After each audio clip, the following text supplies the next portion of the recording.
1 minute ago, Tom Cruz explodes on live TV, kicked off Jimmy Kimmel's show. The studio lights buzzed overhead, a low hum that barely cut through the tense atmosphere settling over the soundstage. The cameras perched like watchful eyes, their red lights blinking in sync with the pulse of the crew members hustling around. The stage was polished, the chairs arranged perfectly, the audience murmuring in anticipation. It was another night on Jimmy Kimmel Live, but tonight felt different, like the calm before a storm. Tom Cruise stepped into the studio, his presence immediately commanding. He was dressed sharply, his tailored suit cutting a precise silhouette against the vibrant backdrop of the set. The crowd erupted in applause, their cheers echoing off the walls. For decades, Tom had been the embodiment of Hollywood action, a star whose intensity both on and off screen had become the stuff of legend. But tonight he wasn't here to promote a new blockbuster or reminisce about iconic roles. He had come to set the record straight. The rumors had been swirling for weeks, tabloids feasting on every whisper of personal strife, spinning tales of estranged family ties and faltering stardom. They painted him as a control freak, a man obsessed with his legacy, a distant figure to those who once held his trust. Tom, always a professional, had tried to ignore the noise, focusing on his latest humanitarian project, a global initiative providing clean water to remote communities. It was work he believed in deeply, a mission far removed from the glitz of Hollywood. But tonight the spotlight was different. He could feel it, the weight of eyes, watching the heat of expectations hanging thick in the air. Jimmy Kimmel, known for his sharp tongue and playful jabs, had built a career on finding the cracks in the polished facades of his guests. He thrived on chaos, on pushing boundaries, on turning the mundane into the extraordinary. And tonight, Tom Cruise was his target. Tom strode across the stage, his stride confident, each step deliberate. He reached the guest chair, gave a small nod to the audience, and took his seat. Kimmel, already seated behind his desk, leaned forward with a grin that didn't quite reach his eyes. "Ladies and gentlemen," Kimmel's voice cut through the applause, "the one, the only, the man who runs faster than my Wi-Fi, Tom Cruise." The audience erupted again, but Tom's smile was measured, his eyes sharp. He settled into his chair, adjusting his jacket, his mind already running a dozen scenarios ahead. "Tom," Kimmel began, his tone light but edged, "it's good to have you here. I'm surprised you had time, what with all the running and jumping off buildings you do." Tom chuckled, leaning back. "Well, I had to slow down eventually, Jimmy. Thought I'd stop by and see what kind of chaos you're stirring up tonight." Kimmel's grin widened his fingers, drumming lightly on the desk. "Oh, chaos is my specialty," he said, his tone slipping into a sharper register. "Speaking of which, I heard you've been busy with some personal matters." Tom's jaw tightened, his smile slipping just a fraction. He had expected this. Kimmel's style was like a snake coiling around its prey, slow, deliberate, and unrelenting. "Personal matters," Tom repeated, his tone even. "I'm here to talk about the Clean Water Project, Jimmy. I think it's a cause worth spotlighting." Kimmel leaned back, his grin unwavering. "Oh, I'm sure it is. But come on, Tom, we all know the headlines. It's not just about water these days, is it?" He leaned forward, eyes gleaming. "How's everything at home, Tom?" The crowd's murmur intensified, a low rumble of anticipation. Tom's eyes narrowed, the corners of his mouth tightening. This was the opening jab, the crack Kimmel hoped to widen into a fracture. "I'd prefer to focus on the work," Tom replied, his voice low but firm. "That's why I'm here." Kimmel smirked, sensing the tension thickening between them. Of course, but you know people are curious. They want to know the real Tom Cruise, not just the guy saving the world on screen, but the man behind the curtain." Tom leaned forward, his eyes locking onto Kimmel's. The playful tone had evaporated, replaced by a cool, dangerous intensity. "You want the real me. Jimmy, all right, let's get real." Kimmel's grin faltered, just a flicker, but enough for Tom to notice. He felt the crowd's attention tighten, the camera lenses zooming in as if drawn by the gravitational pull of the moment. The first crack in Kimmel's armor had appeared, and Tom wasn't about to let it close. "We can talk about the work," Tom continued, his voice sharpening. "Or we can sit here and play this game of yours. But if you want to drag my life into this, be prepared for a conversation you can't control." The air in the studio thickened, the low hum of the lights now a pulse matching the beat of the audience's racing hearts. Kimmel blinked, his smirk now a thin, brittle line. Tom leaned back, his eyes never leaving Kimmel's face. He had made his move, and now the game was on. As the cameras rolled back, the stage lights intensified, casting sharp shadows against the studio walls. The audience, still buzzing from the tense exchange, leaned forward, sensing that the show had just shifted gears. Tom's fingers gripped the armrests of his chair, his jaw set, his eyes fixed on Kimmel. This was no longer just a talk show, it was a battleground, and he was done pulling punches. Kimmel adjusted his suit, his eyes flicking nervously to the audience before regaining his composure. "All right, Tom," he said, his voice a touch too light, a hint of strain cracking through. "Let's get real then. You've built an empire on impossible missions, death-defying stunts, and relentless drive. But what about the things that really matter? The people close to you, the ones you don't run from." Tom's jaw tightened, a flicker of fire sparking in his eyes. "If you want to talk about my work, we can do that, but my family is off limits." "Oh, come on, Tom." Kimmel leaned forward, his grin shark-like. "Isn't that what people really want to know? Not the next mission you're saving the world in, but the man behind the curtain, the guy with secrets, the guy who keeps running." Tom leaned in, his voice a low, dangerous rumble. "Careful, Jimmy, you're crossing a line." Kimmel's smirk widened, his eyes glinting with the thrill of pushing a star to the edge.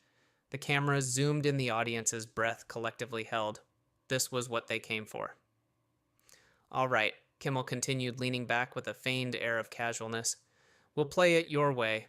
Tell me about this charity work of yours, the one that's supposedly close to your heart." Tom's eyes narrowed, his jaw unclenching slightly. "It's not supposedly close to my heart, Jimmy. It is. We're building water purification systems in areas devastated by natural disasters, giving people a second chance. Real impact." Kimmel raised an eyebrow, his smile tightening. "That's nice, Tom. Real noble. But do you ever think maybe you're doing it to distract yourself, to avoid other things?" Tom's fingers tightened on the armrests. He leaned forward, the space between them seeming to crackle. "You're reaching Jimmy." "Am I?" Kimmel's grin sharpened, his eyes glinting with the thrill of the hunt. "Or are you just hiding, running from the things you can't control?" Tom's eyes flicked to the cameras, then back to Kimmel, his jaw set, the muscles in his neck tensing. "You don't know me," he said, his voice a cold, steady blade, "and you have no idea what I'm capable of." Kimmel chuckled, leaning back, his hands clasped in mock surrender. All right, just making conversation." But the damage was done. The audience could feel it, the invisible crack in the air between them widening. Tom's breathing had quickened, his jaw set in a hard line, the veneer of Hollywood charm slipping to reveal something far sharper beneath. Kimmel leaned back into his chair, the grin still plastered on his face, but his eyes betrayed a flicker of something, fear perhaps, or at the very least recognition that he had awoken something dangerous. Tom, still gripping the armrests, forced himself to breathe, to pull back from the edge he had so clearly been pushed to. This wasn't over, not by a long shot. As the stage lights dimmed momentarily for a commercial break, the tension on set remained thick, clinging to every surface. The audience, still buzzing from the sharp verbal clash, whispered among themselves, eyes flicking between the stage and the giant screens above. Tom sat back, his chest rising and falling with controlled breaths, his jaw still clenched, eyes locked on the flickering "live" sign, as if it were a countdown clock to another round.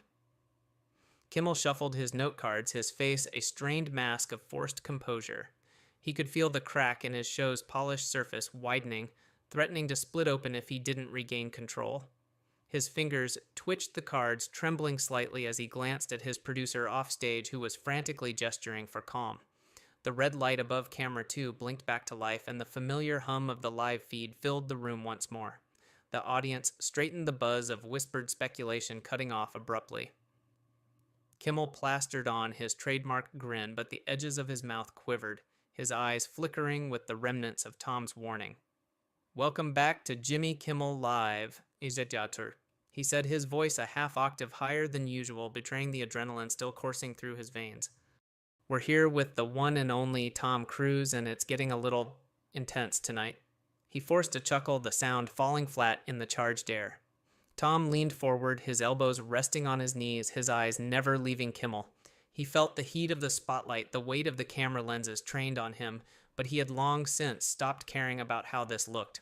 This wasn't about public image anymore. It was about control, about reclaiming his narrative. Intense! Tom repeated, his voice a quiet rumble that cut through the thin layer of nervous laughter from the audience. Is that what you call dragging a man's family into your circus?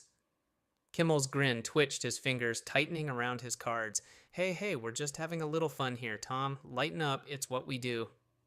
Tom leaned back, his eyes narrowing the set lights, casting harsh shadows across the hard lines of his face.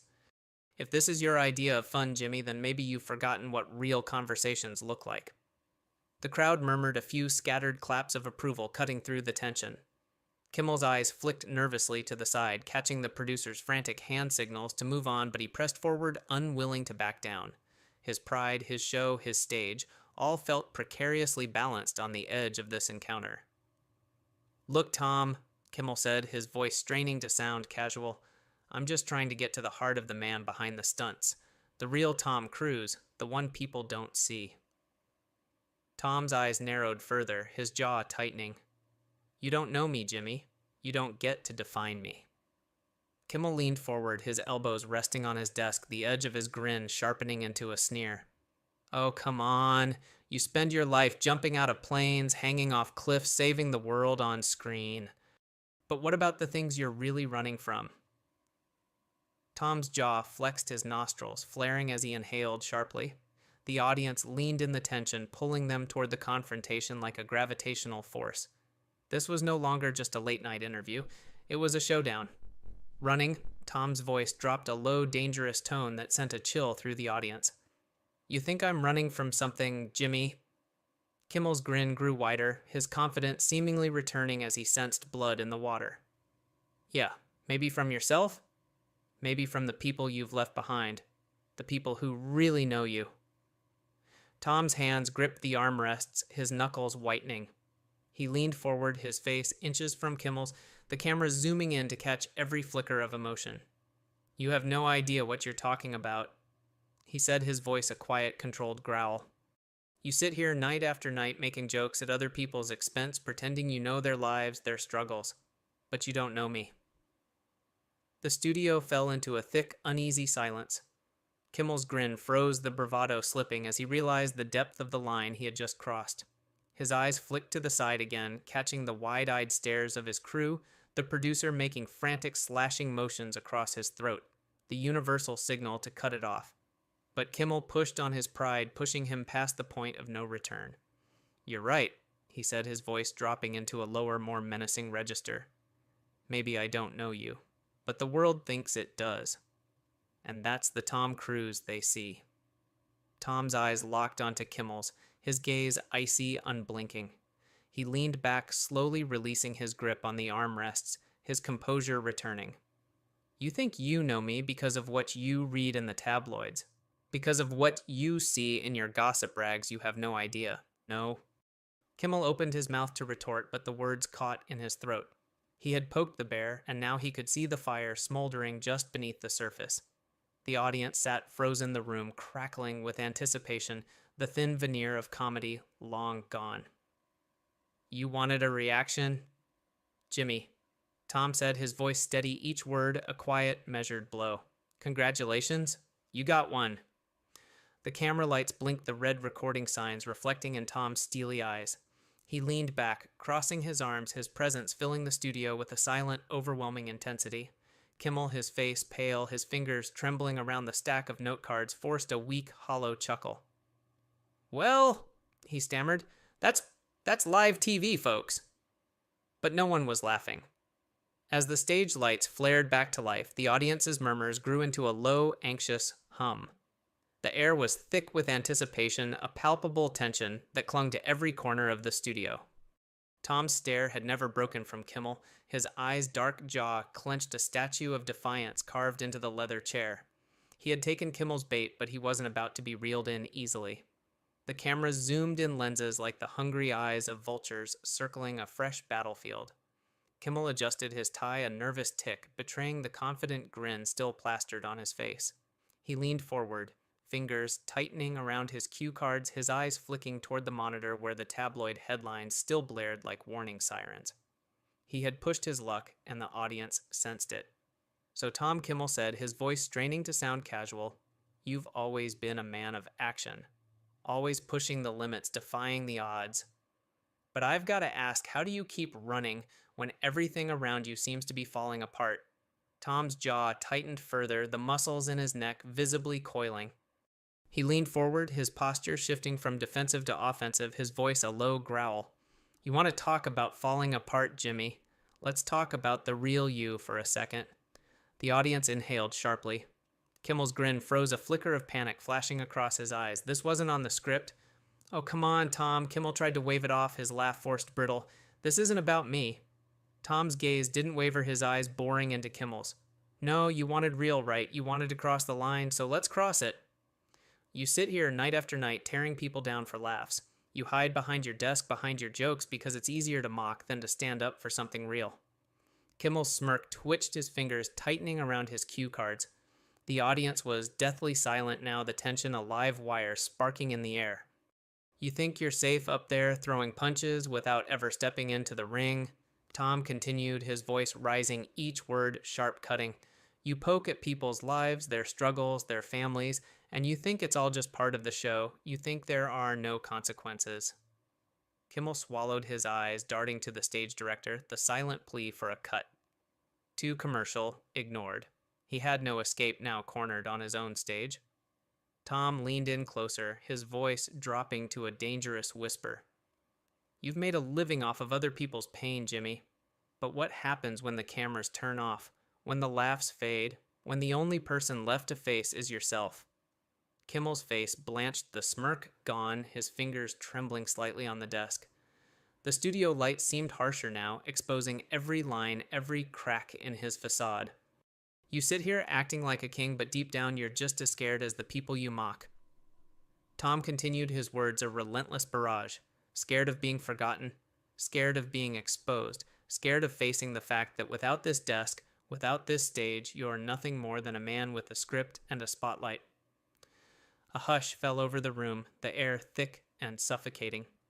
Tom leaned back, his eyes still locked on Kimmel, his breathing steady, controlled. The tables had turned. The hunter had become the prey. For a moment, neither man moved. The cameras continued to roll, capturing every second of the unfolding reckoning. Kimmel's hands shook, his knuckles white against the polished surface of the desk. He forced a laugh, the sound hollow, desperate. Well, this got a little intense, didn't it?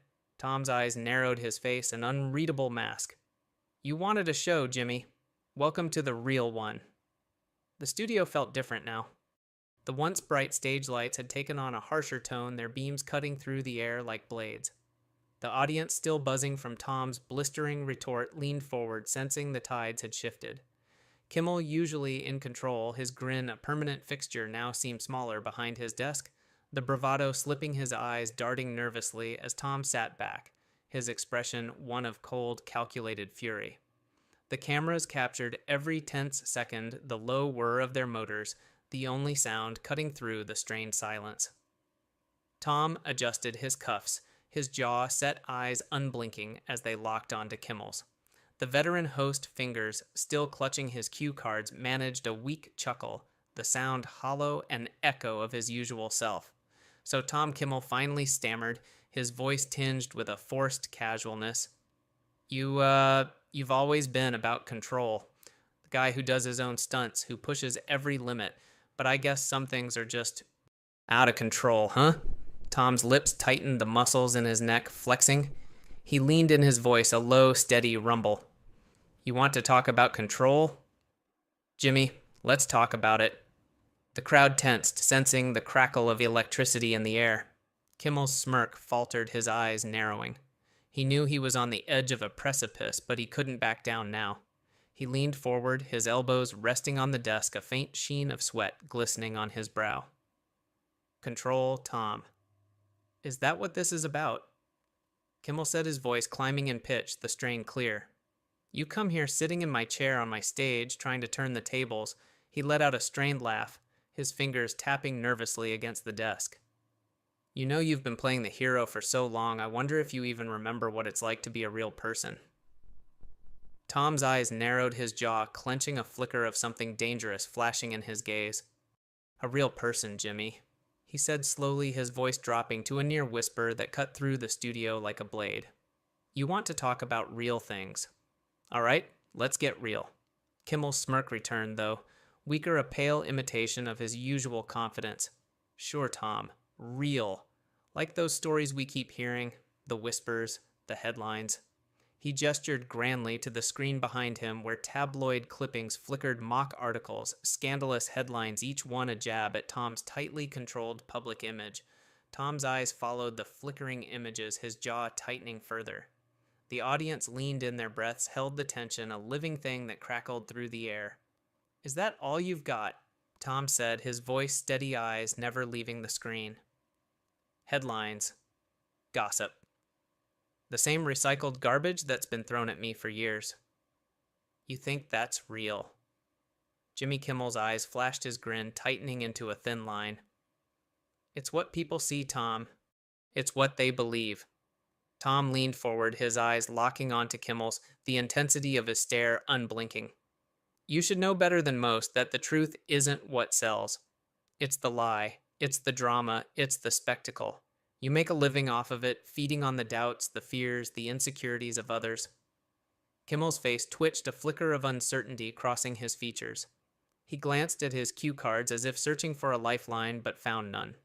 Tom's voice dropped even lower, his tone colder now. You want a headline, Jimmy? Here it is. You're nothing without the people you try to tear down. You sit here night after night, acting like the puppet master, pulling strings, making people dance for your amusement.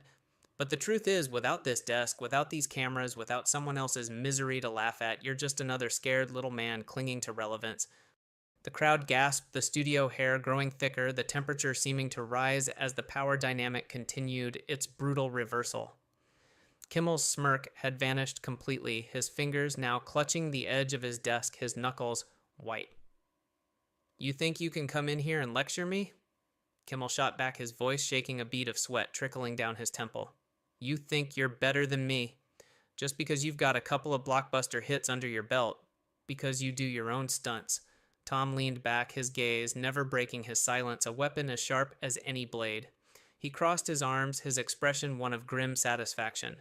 I don't need to be better than you, Jimmy. I just need to be better than the man you pretend to be.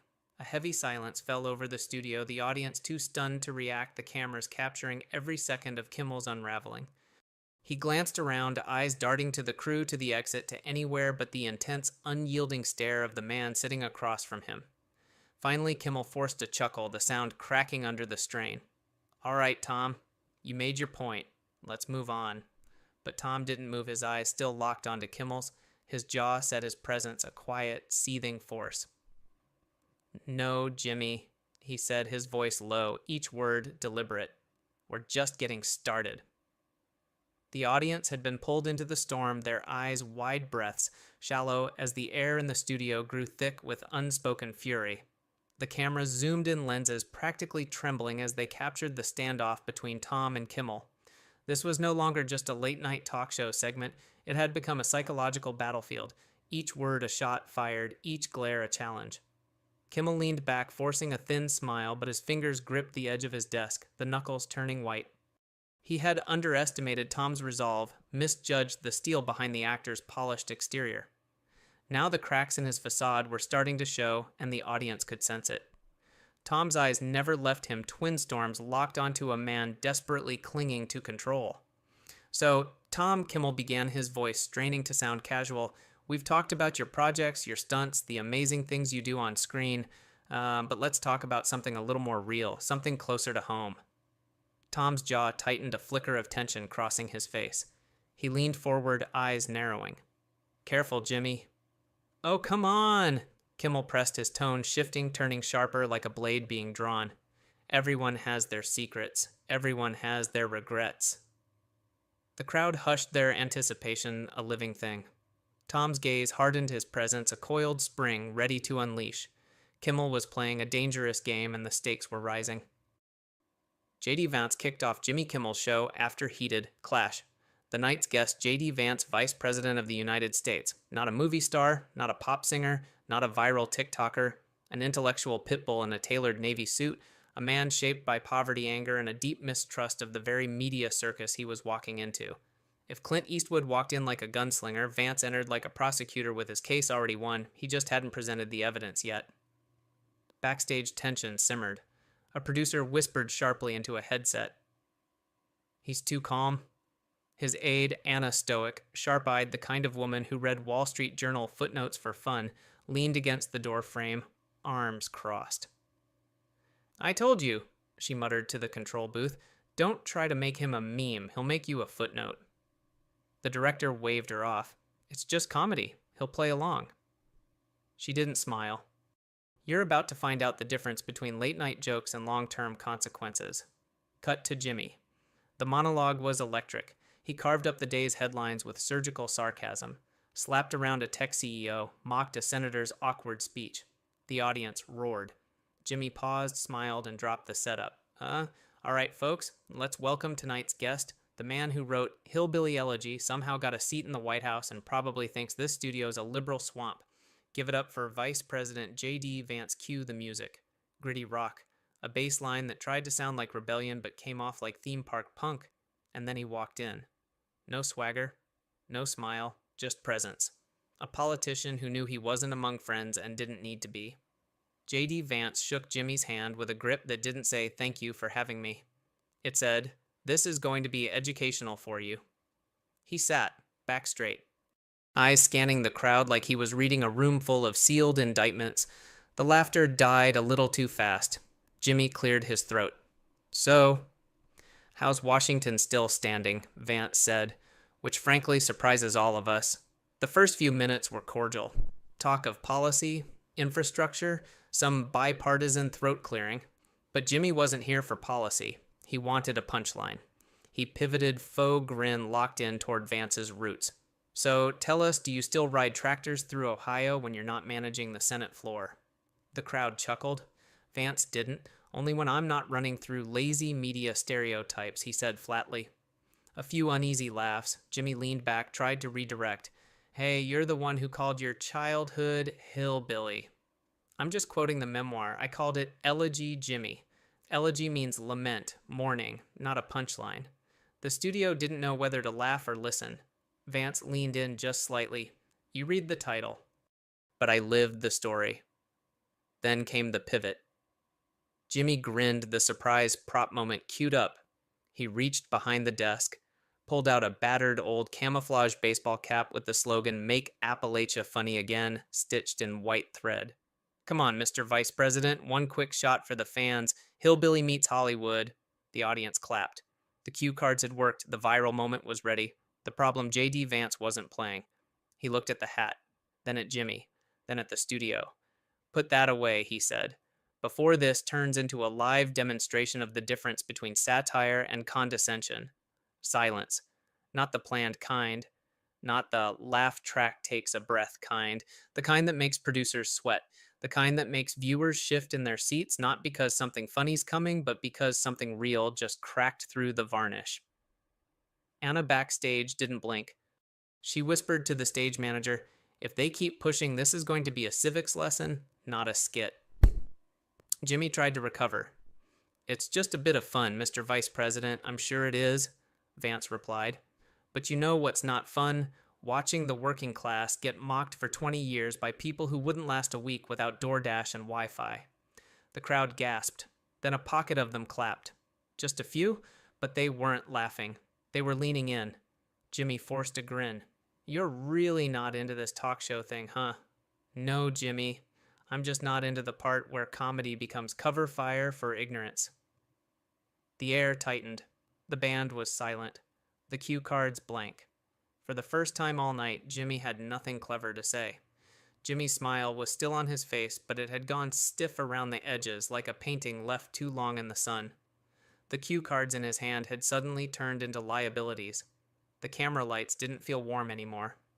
They felt surgical, hot, and invasive.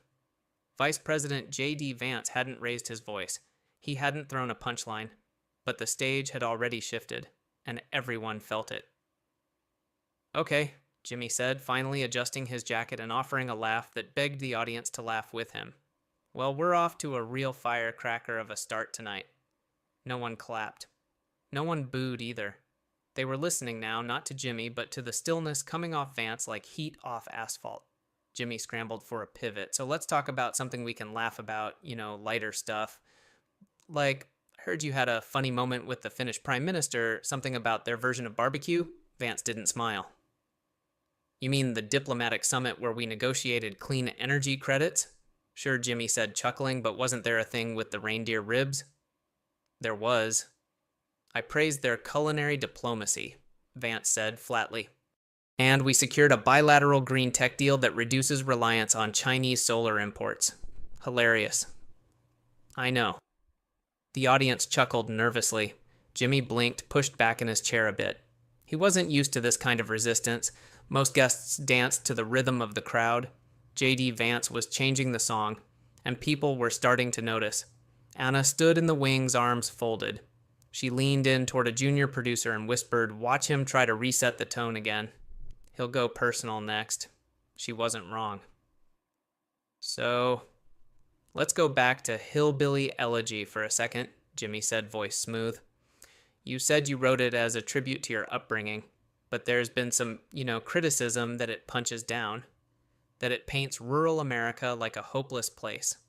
Vance turned toward him fully now. That's because some people are uncomfortable when you describe the wreckage they ignored, he said calmly. I didn't write it to be inspirational. I wrote it because I was tired of watching people like my mother be flattened into stereotypes or turned into political talking points. Jimmy leaned in, sensing an opportunity.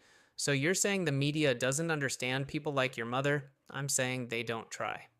And yet here you are, Jimmy said, his voice dipped in a smile. On a national stage, isn't that kind of proof that the system works? Vance's reply came without delay. No, it's proof I outran it. The room pulsed. That line hit hard, not because it was loud, but because it didn't need to be.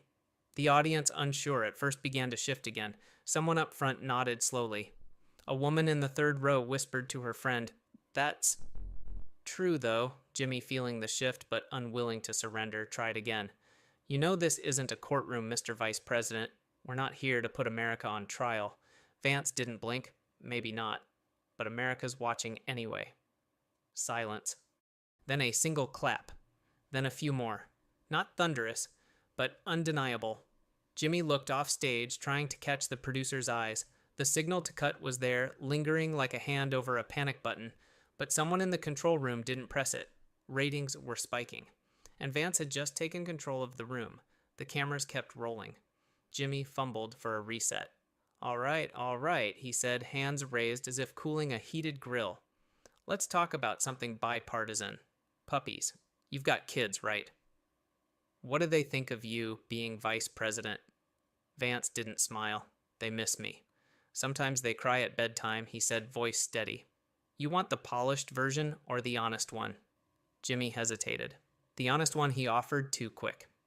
Vance leaned forward. They miss me because I'm gone a lot. And when they ask why I tell them, it's because I don't want them growing up in a country where truth is optional and people are punished for saying it. That wasn't a soundbite. That was a detonation. The audience didn't laugh. They didn't boo. They felt that one. Jimmy tried to swallow it with a smile. It stuck halfway. Well, he said, you really do know how to bring a room down. No, Vance said. I bring rooms back to reality. Another pause, another ripple through the studio. Someone in the back yelled, "Let him cook," and the audience half laughed, half clapped. Jimmy looked visibly rattled now. He glanced off stage again, hoping for a commercial break, but the signal didn't come. The director, watching from the booth, leaned into her headset and whispered, "Let it run. It's real. It's working." Backstage, Anna allowed herself the smallest grin. She leaned toward a tech operator. Now he'll try to corner him with something emotional. It's the only card left. Jimmy leaned forward. Okay, one last serious question, he said. Do you ever worry that maybe you're becoming the thing you hated? That rising to power changes you more than the system? Vance looked at him and didn't speak. The silence grew long. Long enough that it became deliberate. Long enough to hurt. When he finally did speak, it was slow and exact. No. Because the difference is I'm not selling hope, I'm selling responsibility. And that doesn't change with title or lighting. He paused. And if I've changed at all, it's because I've seen what happens when we mistake applause for accountability. Dead quiet. Even Jimmy knew this wasn't his show anymore. This was J.D. Vance's reckoning, not of Jimmy, of the entire machine. The air in the Jimmy Kimmel Live studio had changed. It wasn't electric anymore, it was static, the kind that settles in a room just before a thunderstorm rolls in. Not loud, not flashy, but absolutely impossible to ignore. Jimmy tried to keep the smile alive. That's what he was trained to do, ride the joke skate, the discomfort redirect with wit. But this wasn't discomfort, it was dissonance. The crowd wasn't laughing anymore. They were waiting. Okay, he said, chuckling into the void. You got the big words and the big title, Mr. Vice President, but let's not pretend this isn't still just a talk show. J.D. Vance didn't move and didn't blink. You're right, he said quietly. It's just a talk show. Then he leaned in just enough to make the cameras adjust their focus and let the next line slice the air. But funny how often just a talk show becomes a weapon. You could feel the line land, not with fanfare, but with weight, like someone had dropped a truth so obvious, so clean it didn't need explanation. Someone in the audience gasped. Another person said, "Damn," under their breath. Jimmy felt it, and for the first time in years, he did something he rarely had to do on air. He blinked too fast, and he fidgeted. His fingers tapped a rhythm on the cue cards, betraying a man recalculating in real time. He went for the laugh. All right, JD, he said, smiling too widely. You win. You're the smart one. You've got the Harvard law degree, the sad backstory, the bestseller. What's next? You gonna break into tears and drop a mic? Vance didn't laugh. I didn't come here to cry, he replied. I came here because people at home think this country's a joke, and you're their favorite example. Now the crowd really turned. There were audible gasps, but also applause, not scattered, sustained. The audience, trained by decades of laugh cues and pop culture pacing, had stopped waiting for the joke. They were listening now for something true. Jimmy leaned back, blinking. Wow. So that's what we're doing now. Taking down the free press on primetime television, Vance's eyes were steady. I'm not taking anyone down. I'm just not playing along. There's a difference. Jimmy tried to laugh again, but the rhythm was broken. He reached for his mug, took a sip he didn't need, and tried to keep his cool. Listen, I get it, he said. You want to be the adult in the room. The stern dad of America. But don't pretend like people didn't love you because of this very showbiz system you're trashing. You sold 1 million copies of a memoir, J.D. Come on, Vance didn't argue. He agreed strategically. I did. I told the truth. It resonated. And then this industry tried to turn my truth into theater. He paused. But I don't do reenactments. I do policy. Another ripple in the crowd. This time the cheers came with it. Jimmy looked around briefly, confused that the room, the one that always belonged to him, was now disobeying. That's the thing with you guys, he said a bit sharper now. You want the platform, the fame, the reach, until someone makes a joke. And you want immunity? Vance shot back, because you wear a blazer instead of a badge. Boom. That line detonated. Jimmy tried to pivot, but the oxygen in the room was gone. Vance kept going, not louder, but firmer. I grew up in places where the only comedy was a coping mechanism, where the TV wasn't laughing with us, it was laughing at us. And you know what happens when people feel mocked long enough? Jimmy said nothing. They stop listening. Then they stop trusting. Then they vote for someone who doesn't smile at cameras. That's how we got here. The room exploded. Half the crowd stood. Some clapped. Others just stared. But the tension had inverted. The show was no longer a light comedy with an edge. It was a confrontation that millions would be watching on loop before the night was out. Jimmy exhaled slow. All right, he said. I think we need to take a quick commercial break. He looked toward the wings. The floor manager was frozen. The producer had his hand half raised. The director's voice crackled in a headset. Don't cut. This is nuclear. Let it ride. Jimmy tried to ignore the silence. You came here for airtime, JD, he said, half snapping. Congratulations. You're trending already. I didn't come for airtime, Vance replied. I came because Americans deserve to know that not every public servant needs a laugh track to tell the truth. Someone yelled yes from the back of the room. The chant started in the corner. Let him speak. Then louder. Let him speak. Jimmy looked at the audience, his audience, and saw it fracture. Some were still on his side, but others had clearly shifted. Not because they were Republicans, not because they liked J.D. Vance, but because the man had not blinked, not flinched, not folded. That kind of defiance in the face of cultural power, it landed. Backstage, Anna whispered to herself, "And now comes the mic drop, but not yet." Because J.D. wasn't done. He stood up not to storm off, but to command space. "I'll finish with this," he said. "This set, this format, this entire machine, you don't have to like me. But when we start treating discomfort like danger and truth like treason, we stop being a free country." Pause. "And I didn't sign up to manage decline. I signed up to interrupt it." Then he nodded, once, and sat back down, and no one, not even Jimmy, said a word. For a full 3 seconds, the Jimmy Kimmel Live studio sat in silence. Not the reverent kind, not the dramatic pause a writer scripts for applause. No, this was the kind of silence that drops into a room when someone said something true enough, dangerous enough, and undeniable. Then clapping. Not prompted, not cued. It started near the back, cautious but firm, like someone had waited too long to hear a politician say something that wasn't rehearsed. Then others joined, louder, firmer. Some stood, a few booed. But the balance had shifted. You could feel it in the bones of the floorboards. Jimmy didn't stand, he didn't clap. He stared ahead, tight-lipped, as if the teleprompter had just gone blank and his carefully threaded persona had been unspooled by a single man refusing to wear the costume. Someone backstage whispered, "We lost him." Another answered, "No, we just watched him lose us." The band tried to play something light, a jazzy riff, a sitcom-sounding attempt at reclaiming levity. It died halfway through the second bar. Jimmy adjusted his mic. His voice, when it came, was clipped. "All right," he said, forcing a grin. "That was Vice President J.D. Vance, everybody." And, clearly, he had something on his chest. The crowd murmured. A few clapped, but no one laughed. J.D. Vance didn't move, didn't flinch. He let Jimmy dangle in his own discomfort for a full beat. Then quietly, "No, Jimmy. I had something on my conscience." Jimmy flinched, just a twitch, but the cameras caught it. There it was, a chink in the armor. And that was all Vance needed.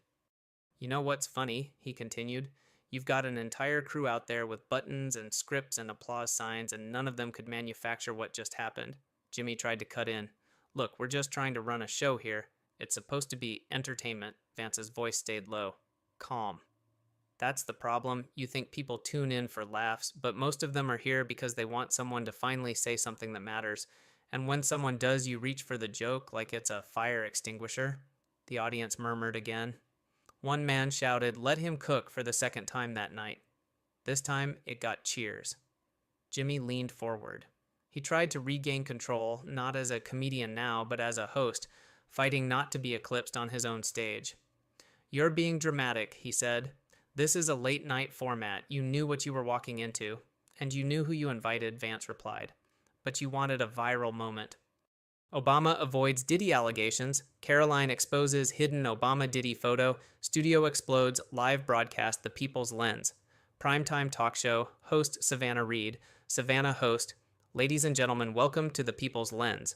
Tonight, a special conversation with two defining figures of American politics.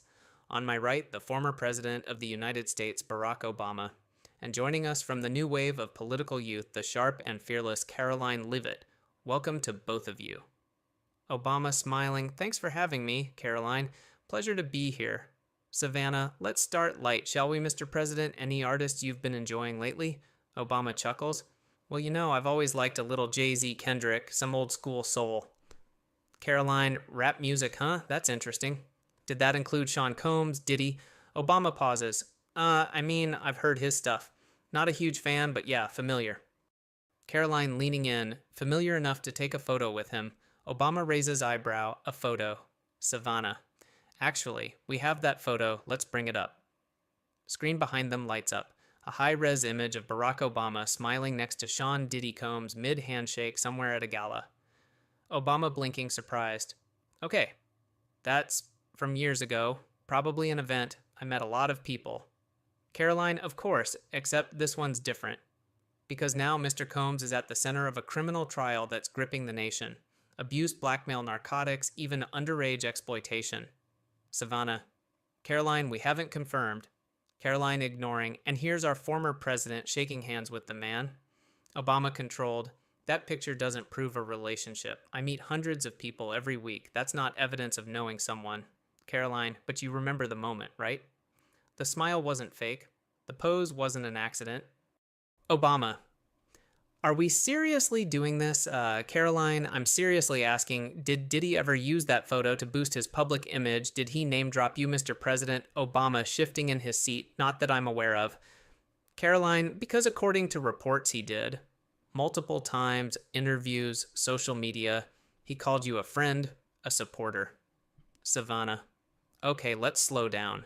Caroline. No, let's not. Because if a predator cloaked himself with the credibility of the President of the United States to prey on others, then the American people deserve to know. Obama tense. Caroline, that's a dangerous leap, and frankly disrespectful. Caroline softens. Maybe. But what's more dangerous is ignoring the power of image. You're not responsible for his actions, but you were a symbol, whether you like it or not. Savannah interjects. Let's bring this back to our scheduled topic, celebrity influence on American youth. Caroline nods. Exactly. Because kids follow people like Diddy. They emulate them. And when their heroes fall, it hurts. Obama. So now I'm being blamed for their heroes. Caroline, no. But I'm asking for awareness, a bit of humility, not defensiveness. Obama coolly, I have nothing to defend. Savannah. Let me bring up something recent. A Department of Justice report mentioned increased incidents of underage fans being exposed to inappropriate celebrity content. Caroline, and yet we invite them to the White House. We give them medals. We sing along to their tracks. Obama with sarcasm. Should I apologize for listening to music now? Caroline, no. But maybe acknowledge that endorsement matters. Obama exhales. Why am I even here? This was supposed to be a conversation about civic engagement, and instead I'm being grilled over a photo with someone I barely know. Caroline, because for once it's not about a speech, it's about a pattern. Savannah gently, Mr. President, do you believe people like Diddy damage trust in leadership when they use political connections to appear untouchable? Obama long pause, anyone who uses others' credibility to hide wrongdoing is wrong, period. Caroline, that's all we needed to hear. Savannah, we'll take a short break. When we return, we'll discuss the line between fame and responsibility. Stay with us. Camera fades out with soft piano outro, lingering on the photo on screen. Yanti, TV studio, night, camera zooms in, lights intensify. The atmosphere is thick. The conversation has shifted. Caroline Leavitt, poised, leans forward, pressing gently but strategically. Former President Obama tries to stay composed. The studio breathes tension. Caroline, Mr. President, let's circle back. You said you don't know Sean Combs, correct, Obama? That's right. I may have heard the name. He's a public figure. But no, I don't know him personally. Caroline smiling knowingly. Interesting. Because our producers found something. Could we bring up the image, please? On screen, a crisp image appears. It shows Barack Obama and Diddy at a private fundraising gala, casually shaking hands, both smiling. Caroline gently, is this Photoshop? Obama visibly caught off guard. I'm not sure where that was taken. Public events. People come and go. I met a lot of people. Caroline pressing. But you said you didn't know him. Obama defensive, and I don't. A handshake at a fundraiser isn't a friendship. Caroline. Of course. But don't you think it's misleading when someone like Diddy uses that photo in PR materials, making it appear you're close? Obama, that's not something I control.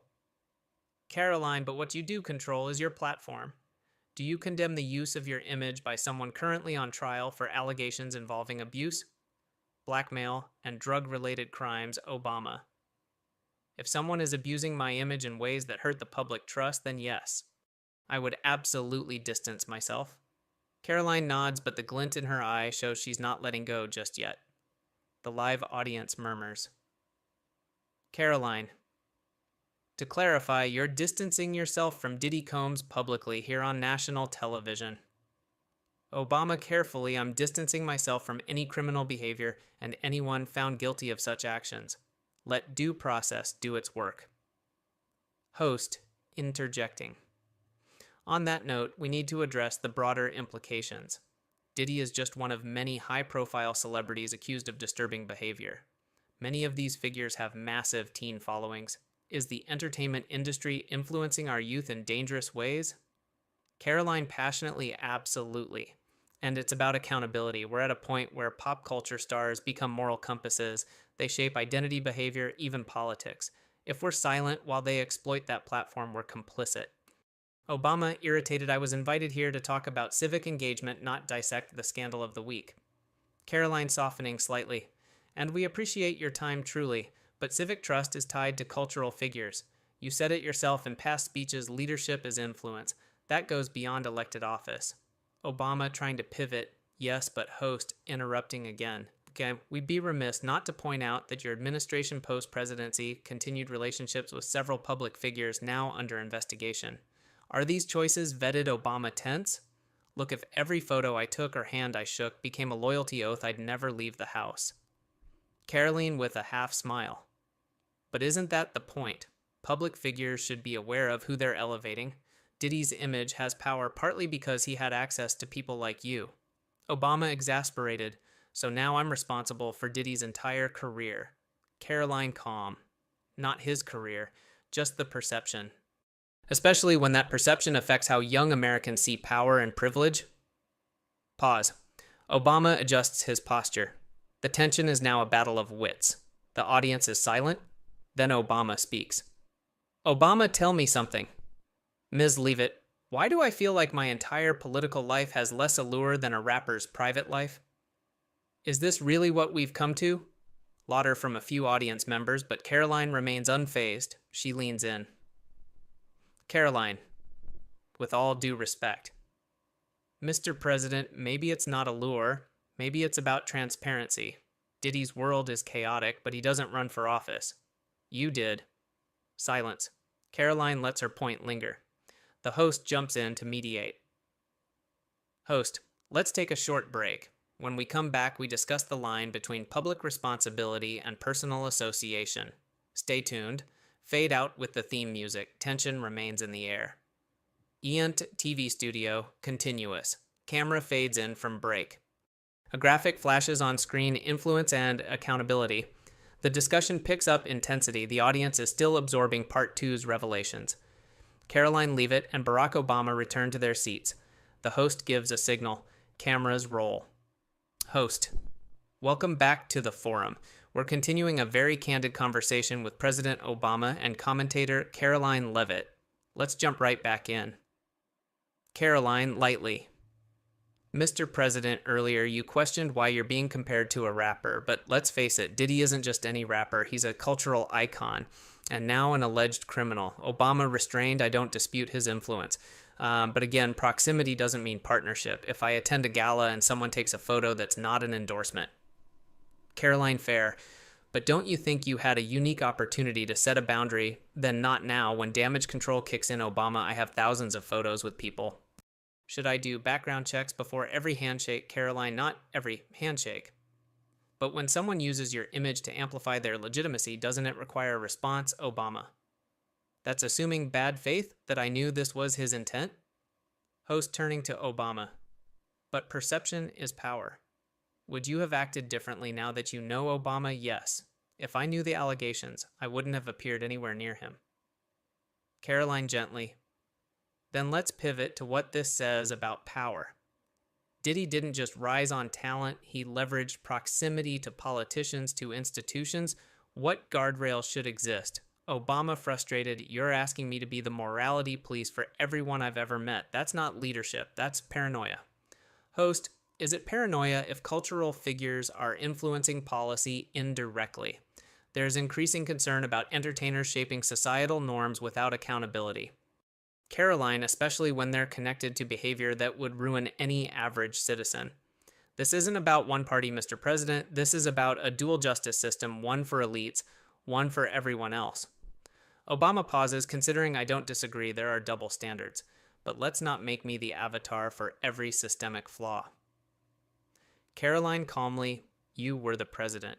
You still are a global symbol of American integrity. This is a discussion worth having, especially when young people are watching. Obama shifts uncomfortably. Caroline remains poised. The audience murmurs again. The host receives a cue in his earpiece. Host, before we move on, breaking news, a new document leak ties several entertainment figures under federal review, including Diddy, to lobbying efforts targeting immigration policies during your administration. Obama visibly tense. I'm hearing this for the first time. Caroline, wouldn't you agree, Mr. President, that this strengthens the argument for transparency? Obama, if crimes were committed, let the legal system work. I don't traffic in conspiracies. Caroline leaning in. Neither do I. I just ask questions people at home are too afraid to say out loud. Obama, or too wise to ask. Caroline, wisdom or fear? Sir, the room tightens. The host signals for a breath of humor. Host, all right, let's not turn this into a courtroom. We've got questions from our live audience. First up, camera pans to a young woman in the front row. Audience member, Mr. Obama. If someone like Diddy used a photo with you to boost his brand and he's later found guilty, should those associations be clarified by you or your team? Obama nods slowly. Yes. If someone misuses their image with me to dodge accountability, I'll speak on it. Caroline interjecting. Then do you disavow Diddy Combs right now on this stage? Obama, I disavow any criminal act. That includes anything Diddy is convicted of. Caroline, but you won't say his name. Obama measured, let's wait for a verdict before condemning individuals by name. The crowd buzzes. The host quickly shifts gears. Host, when we return, we explore how influence, fame, and unchecked power erode trust. Is it time we redraw the boundaries between celebrity and politics? Fade out. Theme music plays. The camera lingers on the intense faces of Obama and Caroline. TV studio. Later that evening, the lights dim slightly. A new segment begins. The lower third banner reads Celebrity, Crime, and Consequence. The mood in the studio has shifted. Tension hangs in the air. Caroline leans forward, ready to strike a new angle. Obama sits back, arms folded. The host clasps his tablet nervously. Host, we're diving deeper. As allegations swirl around the entertainment elite, America asks, are we too quick to idolize, too slow to scrutinize Caroline? Let's call it what it is, celebrity worship. It's been weaponized. And Diddy isn't an outlier, he's a prototype. Obama dry a prototype for what a shadow government of record producers, Caroline calm, direct no, for a culture that tolerates predators because they wear designer suits and perform at the Super Bowl. Obama, again, I don't condone any of that, but guilt by association, that's a dangerous path. Caroline, it's not guilt. It's my responsibility. When your image becomes a shield for someone else's misconduct, silence isn't neutral, it's complicit. Host, let's look at the photo. Image appears on screen, Obama and Diddy at a fundraiser. Taken in 2012. Mr. President, what do you remember, Obama? A crowded room, dozens of donors. I shook a lot of hands. Caroline. And one of those hands belonged to a man now accused of trafficking and abuse. That image is everywhere. Kids see it and think if Obama's with him, he can't be that bad. Obama firmly. Then let's be clear. That photo does not mean I endorsed him, nor do I support anything he stands for if the allegations are true. Caroline. That's a weak line. If he leveraged that image for years to book deals, get airtime, win trust, and you knew nothing, Obama. Correct, I did not. Host. But should you have known, Obama tired, I wasn't vetting guests at every event. That's not how presidential logistics work. Caroline sharp. But you had the platform to clarify. Even now you hesitate. Why, Obama irritated? Because this isn't a witch trial. I won't fuel a media frenzy that punishes before due process. Caroline, but public trust is at stake. And Diddy isn't alone. Names are emerging. Big ones. New graphic flashes on screen, celebrity cases under review. Brief images of other stars appear, blurred faces hinting at scandal. Host tonight, sources confirm federal investigations linked to artist foundations allegedly laundering money. Mr. President, many of these artists met with your administration. Obama shaking head. And again, meetings aren't endorsements. Artists contribute to political causes. That doesn't grant immunity. Caroline. But the American people see elites close ranks. When justice knocks, everyone suddenly forgets. Obama. That's your narrative, not the reality. Host. Still, transparency matters. Would you support an audit of political donations tied to these individuals, Obama? Absolutely, if it ensures faith in the system. Caroline, then lead the call. Say it here tonight. Obama sighs. Fine. Full audit.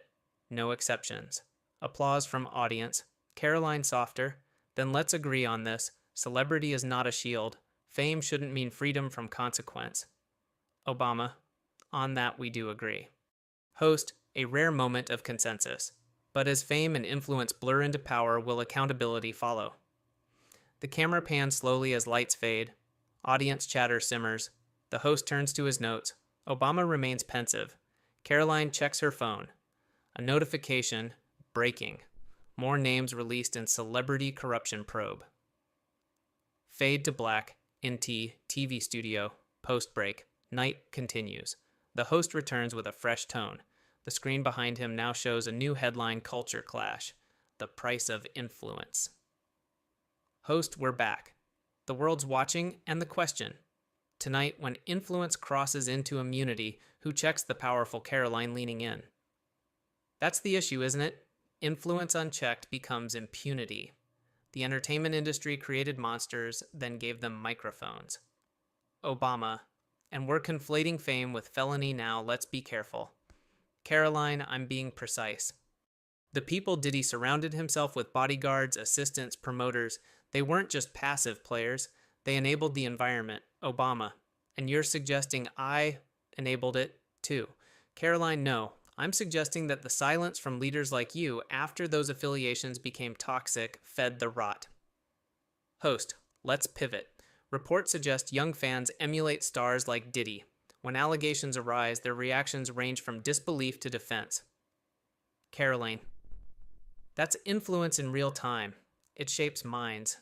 Teens don't read court filings, they watch TikToks and music videos.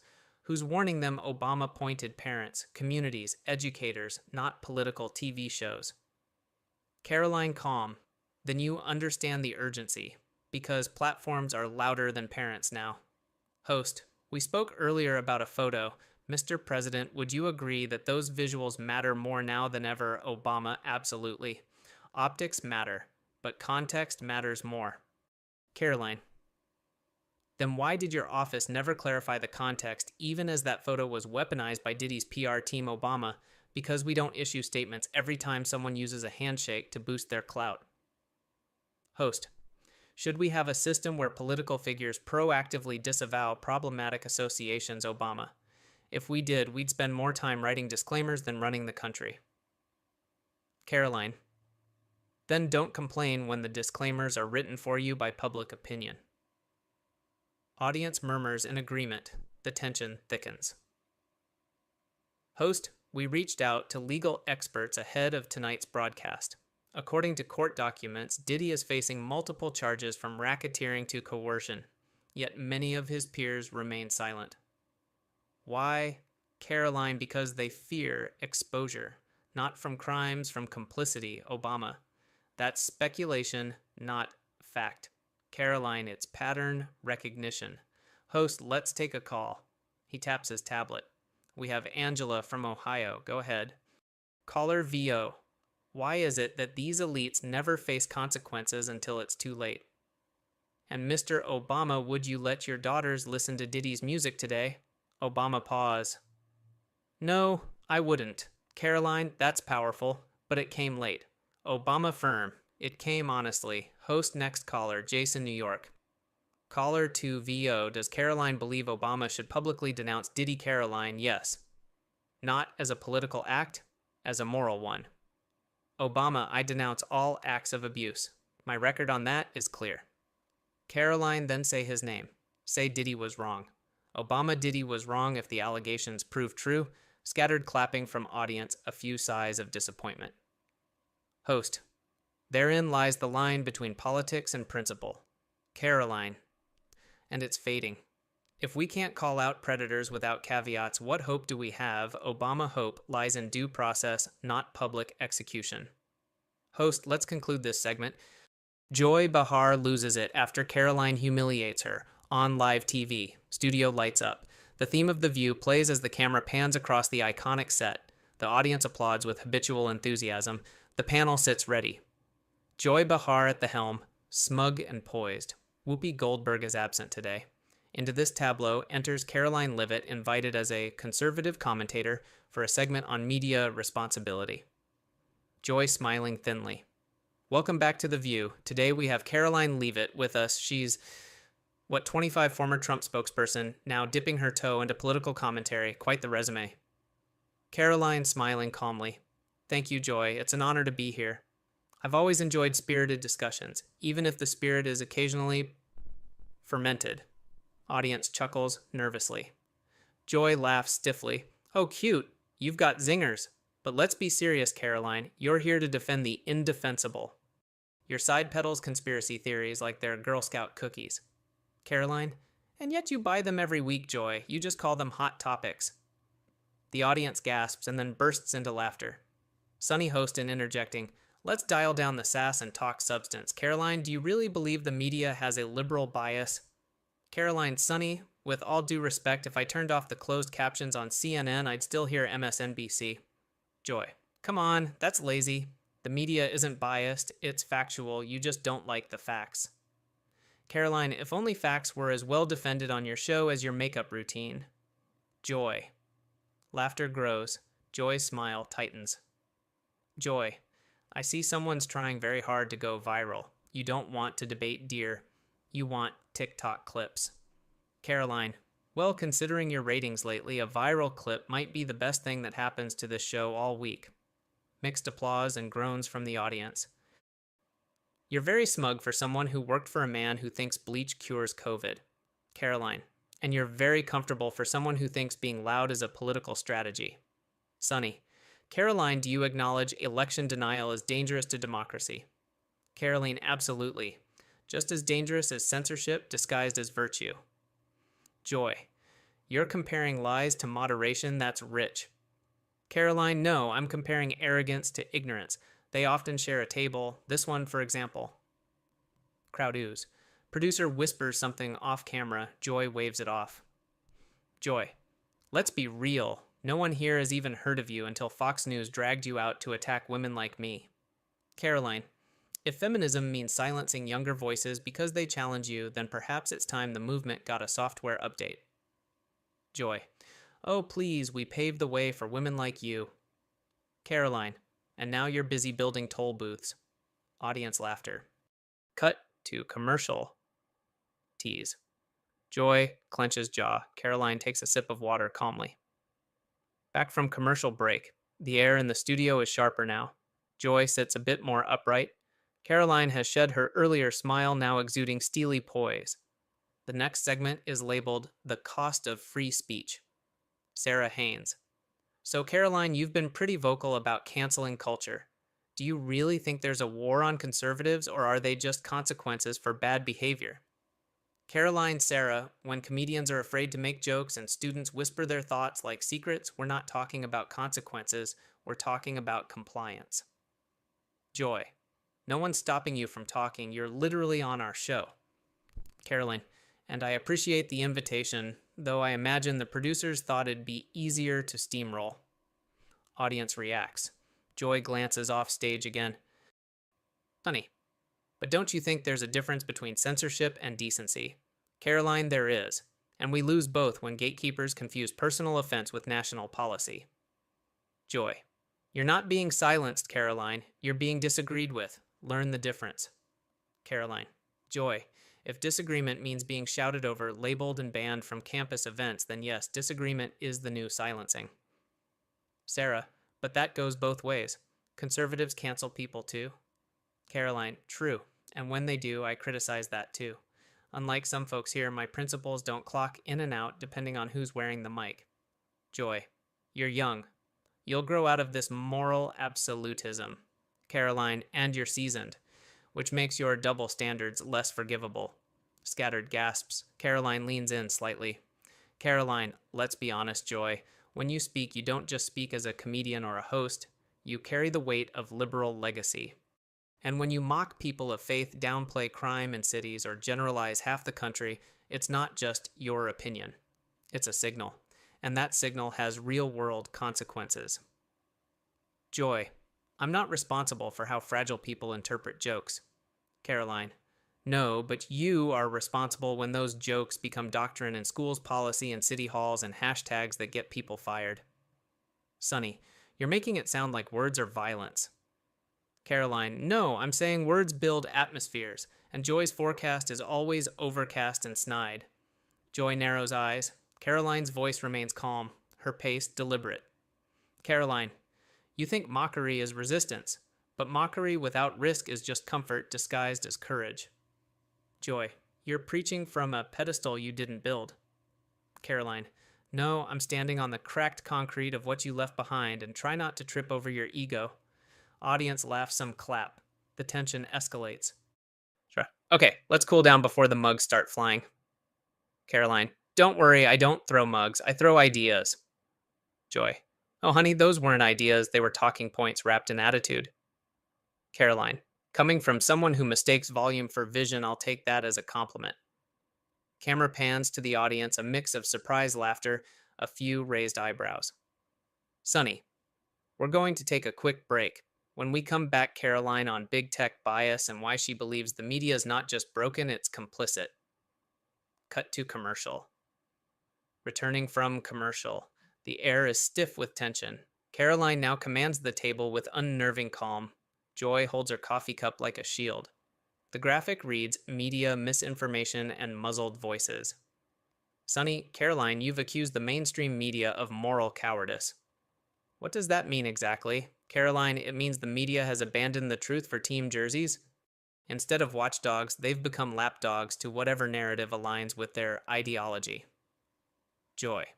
That's rich coming from someone who worked for the most dishonest administration in history. Caroline. Joy, your outrage would carry more weight if it weren't recycled every segment. Sarah. But isn't some filtering necessary? There's a difference between balance and giving lies equal airtime. Caroline. Sure, but right now balance isn't the goal, it's banishment. People get flagged, demonetized, blacklisted, not for lying, but for asking the wrong questions. Joy. Oh, please. You want to pretend every conservative is a victim. It's tiresome. Caroline. What's tiresome is the assumption that disagreement equals danger. That debate equals disinformation. Audience murmurs. The conversation is growing hotter. Sunny. But look at January 6th. That wasn't just a debate. That was the outcome of disinformation. Caroline. And no one defends it. But using one tragedy to silence millions of law-abiding voters, that's the kind of overcorrection that fractures nations. Joy. So what, we just let lies spread? Caroline, no, we combat lies with better arguments, not censorship. If you can't defeat a bad idea in the open, maybe the idea isn't the only weak point. Mixed applause. Sarah. Caroline, you've mentioned big tech a few times. Are you suggesting platforms should be neutral zones? Caroline, I'm suggesting that when a company controls 90% of the conversation and tilts the algorithm, they're not a platform, they're an editor with a global reach. Joy. Oh, so now you're a tech expert too. What's next? Brain surgery. Caroline smirking. No need, Joy, but maybe if Silicon Valley tried brain surgery, they'd finally open a few. The audience erupts in laughter. Joy rolls her eyes. Sarah hides a grin. Gunny. What's the alternative then? Regulation, government intervention. Caroline. The alternative is transparency. If big tech is going to act like a publisher, they should disclose their biases like one. Joy. You want to regulate speech. That's the irony. Caroline. I want to level the field. It's hard to run a race when one runner controls the stopwatch. Sarah. Let's pivot a bit. You've criticized Hollywood and the entertainment industry too. Caroline. Yes, Because when every storyline award show and late night monologue becomes a sermon, people tune out. Art should challenge power, not become its puppet. Joy. You talk a lot about free speech, but all I hear is grievance. You're not fighting for freedom, you're fighting for control. Caroline. I'm fighting for the space to speak without being digitally lynched. That's not control, it's oxygen. Silence briefly fills the set. The term hits. Sunny. You know that's a loaded term. Caroline. And it's appropriate, because the new mobs don't carry torches, they carry trending hashtags. Joy. And yet here you are trending. You're welcome. Caroline. Thank you, Joy. But unlike some, I don't fear disagreement. I invite it because I know how to handle ideas that aren't mine. Murmurs of support from the audience. Joy scoffs quietly. Sarah, let's take a step back. Caroline, what do you want your critics to understand about your message? Caroline, that disagreement doesn't mean hatred. That skepticism isn't treason. And that we shouldn't fear voices, we should fear silence that's enforced.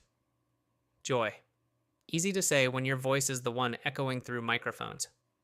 Caroline, and yet mine is the one constantly threatened with a mute button. Sunny, okay, we need to take a break. But when we come back, a special audience question for Caroline and Joy's final thoughts.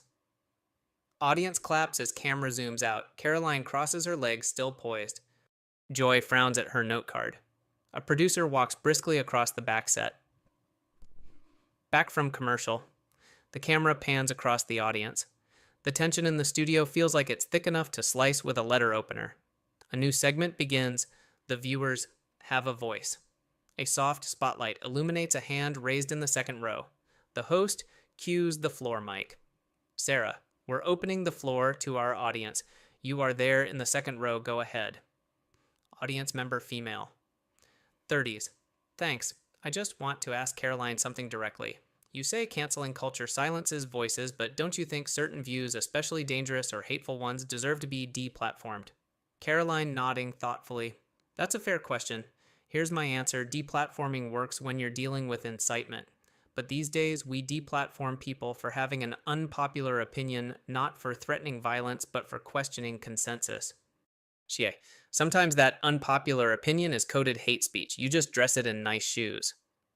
Caroline, and sometimes what you call hate is just someone saying, I disagree with your worldview. Sunny, let's get real, Caroline. Trans issues, immigration, climate change. These aren't just opinions, these are human rights. Caroline, absolutely, and treating human rights as exclusive to one political party is the exact problem. Applause. Joy doesn't clap. Joy, what really bothers me is how you play the victim while holding the mic. You have influence, you have access. Don't pretend you're oppressed. Caroline, I'm not playing a victim, Joy. I'm describing a culture where the cost of speaking freely isn't jail, it's job loss, reputation, or exile from polite society. Sarah, do you think conservatives bear more of that cost? Caroline, I think the cost is paid by anyone who deviates from the script left or right, but conservatives are more often the punchline. Joy, you mean they get called out for regressive ideas? That's accountability, not bullying. Caroline, funny how accountability only flows one direction on this set. Oohs and gasps. Joy gestures for control. Joy, I've been doing this longer than you've been out of college. You don't lecture me about balance. Caroline, exactly. You've been doing this so long you've forgotten how to listen. Thunderous response from the audience, some clapping, some uncomfortable shifting. Sarah trying to redirect, let's pivot. Caroline, how would you reform the current media structure if you could? Caroline, start by admitting bias, then dismantle the incestuous relationship between media corporations and political parties. Rewrite the script news as truth-seeking, not narrative-protecting. Joy, and who decides what's true? You. Caroline, no, but right now a handful of producers in Manhattan and San Francisco are deciding it for the whole country. Sunny, what about independent journalism, podcasts, Substacks, live streams? Caroline, yes, that's the antidote, but they're fighting upstream against platforms rigged to suppress their reach. Joy, again with the victim talk. Caroline, again with the dismissal. I'd call it ironic if it weren't so predictable. Sarah, let's bring in another question. Audience member. 2, male 50s. Caroline, are you saying liberals never face censorship? Caroline, not ever. But when was the last time a progressive author got pulled from a bookstore for being too woke? Laughter, Joy raises eyebrows. Joy. You think jokes make you wise? Caroline, I think jokes are the only way to survive sanctimony. More laughter. Caroline nods at the crowd in appreciation. Sunny, we're going to wrap soon, but I want each of you to give a closing thought. Joy leaning forward. Here's mine. We've fought for decades to have a seat at this table, and now people like you come in and act like it's oppressive to sit here. Caroline, no, I act like it's exhausting to pretend you're still outsiders when you run the room. Some in the crowd stand and applaud. Others remain seated silent. Caroline, Joy, you broke barriers, but that doesn't mean you get to build fences. Joy, you know what your problem is, Caroline. You think talking fast is the same as being right? Caroline, and you think interrupting people is the same as winning. Sarah rising. Okay, that's our time. When we return, a final segment from our producers and a look at next week's guest, a former White House press secretary from a very different administration. Cue music. Cameras pull back. Joy adjusts her mic and looks away. Caroline gathers her notes with unshaken precision, and the panel remains seated, but the audience continues buzzing. This was not an ordinary taping. The cameras are rolling again. The segment is officially called Behind the Curtain, a post-panel reflection typically used for light-hearted wrap-ups, but today the producers have allowed the segment to remain unscripted, a rare move. Sarah smiling. Okay, folks, we're back. This is our Behind the Curtain segment, usually where we decompress a bit, but something tells me today might not go according to plan. Laughter. Everyone smiles except Joy, who eyes Caroline like a chess player sizing up the board. Sarah. So, Caroline, after 4 commercial breaks, 2 roast battles, and at least a dozen audience gasps, how do you feel? Caroline light chuckle. Refreshed. Nothing like intellectual cardio before lunch. Joy smirking. Or intellectual CrossFit, all moves no gains. Caroline, with all due respect, Joy, I think you're underestimating how much the audience values the muscle of disagreement. Sunny, okay, before this becomes part 6 of Gladiator, I want to talk about real stakes. Caroline, what's one thing you think people on the left misunderstand about you? Caroline, that I hate progress. I don't. I just question who defines it. Joy, progress means rights. Caroline, not retweets. Caroline, and rights don't expand by silencing dissent. Sarah, what's one thing you misunderstood about Joy until today? Caroline pauses. I used to think she was out of touch. I've realized she's not. She's in the center of a media echo chamber, and that's even more dangerous. Joy, touche, and I used to think you were harmless. Tension flares. The audience is locked in. Sunny, let's zoom out. What do you both think the role of shows like this should be in the next 5 years? Joy, we should use this platform to educate, to elevate, not entertaining at the cost of nuance. Caroline, we should also be willing to let people say things that make us uncomfortable. Progress doesn't come from polished monologues. It comes from confronting messy truths. Vera, is this conversation itself a model of what that could be? Caroline, in part, yes, because for once, disagreement wasn't muted by politeness, joy, or ego. Caroline, well, some ego, but that's what makes it real. Laughter. The ice is finally slightly cracking. Sunny. Caroline, last question.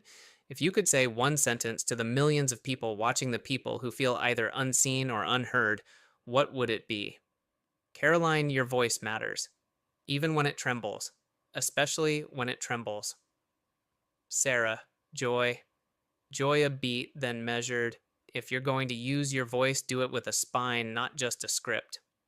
The two women look at each other, not friends, but not enemies. Rivals who have each claimed the room in different ways. Sarah, and that's the last word for today. Thank you to our audience, our viewers at home, and yes, even our producers who let this one breathe a little. Cue the outro theme music. The audience stands in a rare, genuine ovation.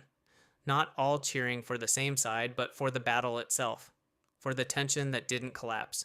for the clash that became something like clarity.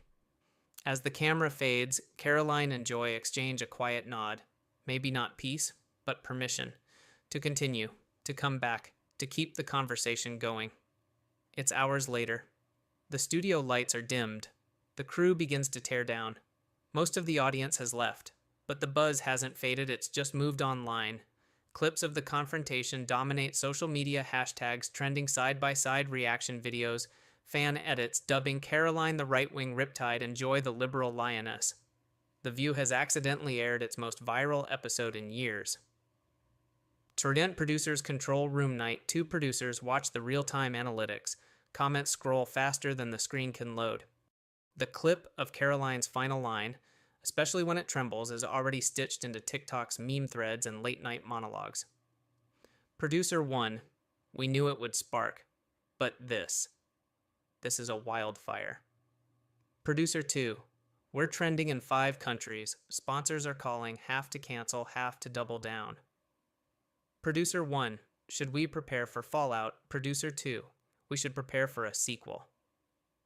NT, green room evening. Caroline sits alone. Her phone buzzes nonstop. Some praise, some threats. All noise. She closes her eyes and exhales, not in victory, in survival. Caroline to herself. 1 seat at the table, 1 spine, that's all it takes. She opens a message from her mother. You didn't blink? I'm proud. It's the only thing she saves. Get at Joy's dressing room same time. Joy paces. An assistant tries to console her with tea. She waves it away. She's seen backlash before, but not like this. Not this level of cultural divide exploding in real time. Joy. They think she won because she sounded calm. Talk to me in 10 years when she's covered her first scandal. Assistant. You still owned the moment. Joy. We shared it. That's the part no one will admit. She stares into the mirror, not adjusting makeup, but measuring something more elusive: legacy. NT, network boardroom next day. A crisis meeting. Half the execs are thrilled with the engagement. The other half want apologies and retractions. Legal present, marketing's nervous. Exec 1, the railed. Exec 2, but Joy's threatening to walk. Exec 3, and Caroline's team wants a return invite. Legal rep. We can't fire anyone, but we need a narrative. Fast. Marketing. So we spin it the view that shook the room. Highlight civil discourse. Pretend this was the plan. Exec 1. Then book them both for the finale. Close the loop. Int. Twitter continuous, a retweet from Elon Musk. A stitch from Cardi B. Threads flood in from political journalists and YouTube commentators. Gen Z calls it peak post-civility television. Millennials post think pieces. Boomers post in all caps. Caption 2 women, 2 worldviews, 1 mic. America watched. America chose. Dan T. College classroom. 1 week later, a professor projects the clip. Students debate. Some see courage, others see condescension. But they're all engaged, more than any textbook ever got them. Student 1. I don't agree with Caroline, but she kept her cool. That says something. Student 2. Joy's earned her edge. You don't get to waltz in and lecture icons. Professor, welcome to rhetoric in the 21st century. Done living room montage sequence. A single mom rewatches Caroline's quotes while folding laundry. A retired veteran nods at Joy's last line. A teenager records a YouTube commentary titled, The View Changed This Country in 1 Episode. Narrator VO. They came for a conversation. They left with a confrontation. But something lingered. Not hostility, not consensus. Something heavier: recognition. Inas. Studio 2 weeks later, it's the season finale. Joy returns. Caroline is seated across from her. No fireworks yet, just anticipation. Sarah to the camera. Today's not a rematch, it's a reflection. Joy. We fought, we paused, we learned. Maybe. Caroline. We interrupted, we disagreed, we stayed. Sarah. And that's the point. Not to end the debate, but to endure it. Audience claps, not roaring, but resonant. Joy. America watched us burn a little. Now let's see if we can build. Caroline. Disagreement is not the end of community. It might be the beginning. Sarah, the view isn't just a show, it's a mirror, and sometimes the mirror fights back. Fade out. A graphic appears to be continued. 6 months later, the media has moved on. The world has mostly. But in the studio where it all happened, change lingers in the air like the final note of a song that won't fade. Int, The View, studio morning new season. New set design, familiar faces. The table feels smaller, though the chairs remain the same. Today is not about confrontation, it's about closure. A special episode titled Voices That Echo. Sarah, today's different. No panels, no sides, just a reflection, a look back and a look forward. Camera pans. Joy Behar sits at her usual spot. She's aged a little, or maybe just softened. Across from her sits Caroline Leavitt, now a guest, no longer an upstart. Not quite an establishment, but no longer insurgent. Sarah, Caroline, Joy, thank you both for being here again. Joy, we've both been here before, just never quite like this. Caroline, funny how full circle can feel like forward. Audience murmurs softly, no cheering, just listening. Sarah, Joy, any regrets from that episode? Joy, regret, no. Reflection. Yes, I mistook volume for dominance, and I forgot that listening doesn't mean surrendering. Caroline, you didn't lose that day, neither did I. The real win was watching two people refuse to flinch. Joy, we flinched. We just kept talking through it. Sarah, Caroline, you've since launched your own show, millions of subscribers, a seat at the table. How did The View shape you? Caroline, it reminded me that conviction without compassion is just noise. This place gave me friction, and friction sharpens tools. Joy, you've become one hell of a tool. Laughter, genuine this time. Caroline smiles. Caroline takes one to know one. Audience claps not for sides, but for the exchange. Sarah, final thoughts, both of you. If you could speak to your younger selves, the versions who walked into that studio the first time, what would you say? Caroline, stand tall, even when your voice shakes, because one day it won't. Joy, don't mistake certainty for clarity. Truth doesn't shout, it waits. A long beat, a rare silence. Sarah, and to our viewers from all corners, all perspectives, thank you for staying with us, through the noise, through the growth. Cue closing montage clips from every part of the saga. Highlights, laughter, gasps, the mic drops, the nod, the mirror, the echo. Final frame, a quote on screen, one they both agreed on. It fades slowly, white text on black. Disagreement isn't division, it's dialogue if we stay long enough to listen. Here's the next story. Joy Behar and AOC panic after Caroline said this on The View. Their painful reaction says it all. The red studio light blinked alive as the opening theme of Face Off roared through the room like a starter pistol. It was more than a debate. It was an ambush disguised as conversation broadcast live across the nation. Caroline Leavitt sat center stage, crisp navy blazer hair, tucked back posture, unmoved. The camera didn't need her to speak. Her stillness alone was language. She wasn't just the White House press secretary anymore. She was the front line of a political storm. Across from her, Congresswoman Alexandria Ocasio-Cortez exhaled softly, her trademark calm already wound tight.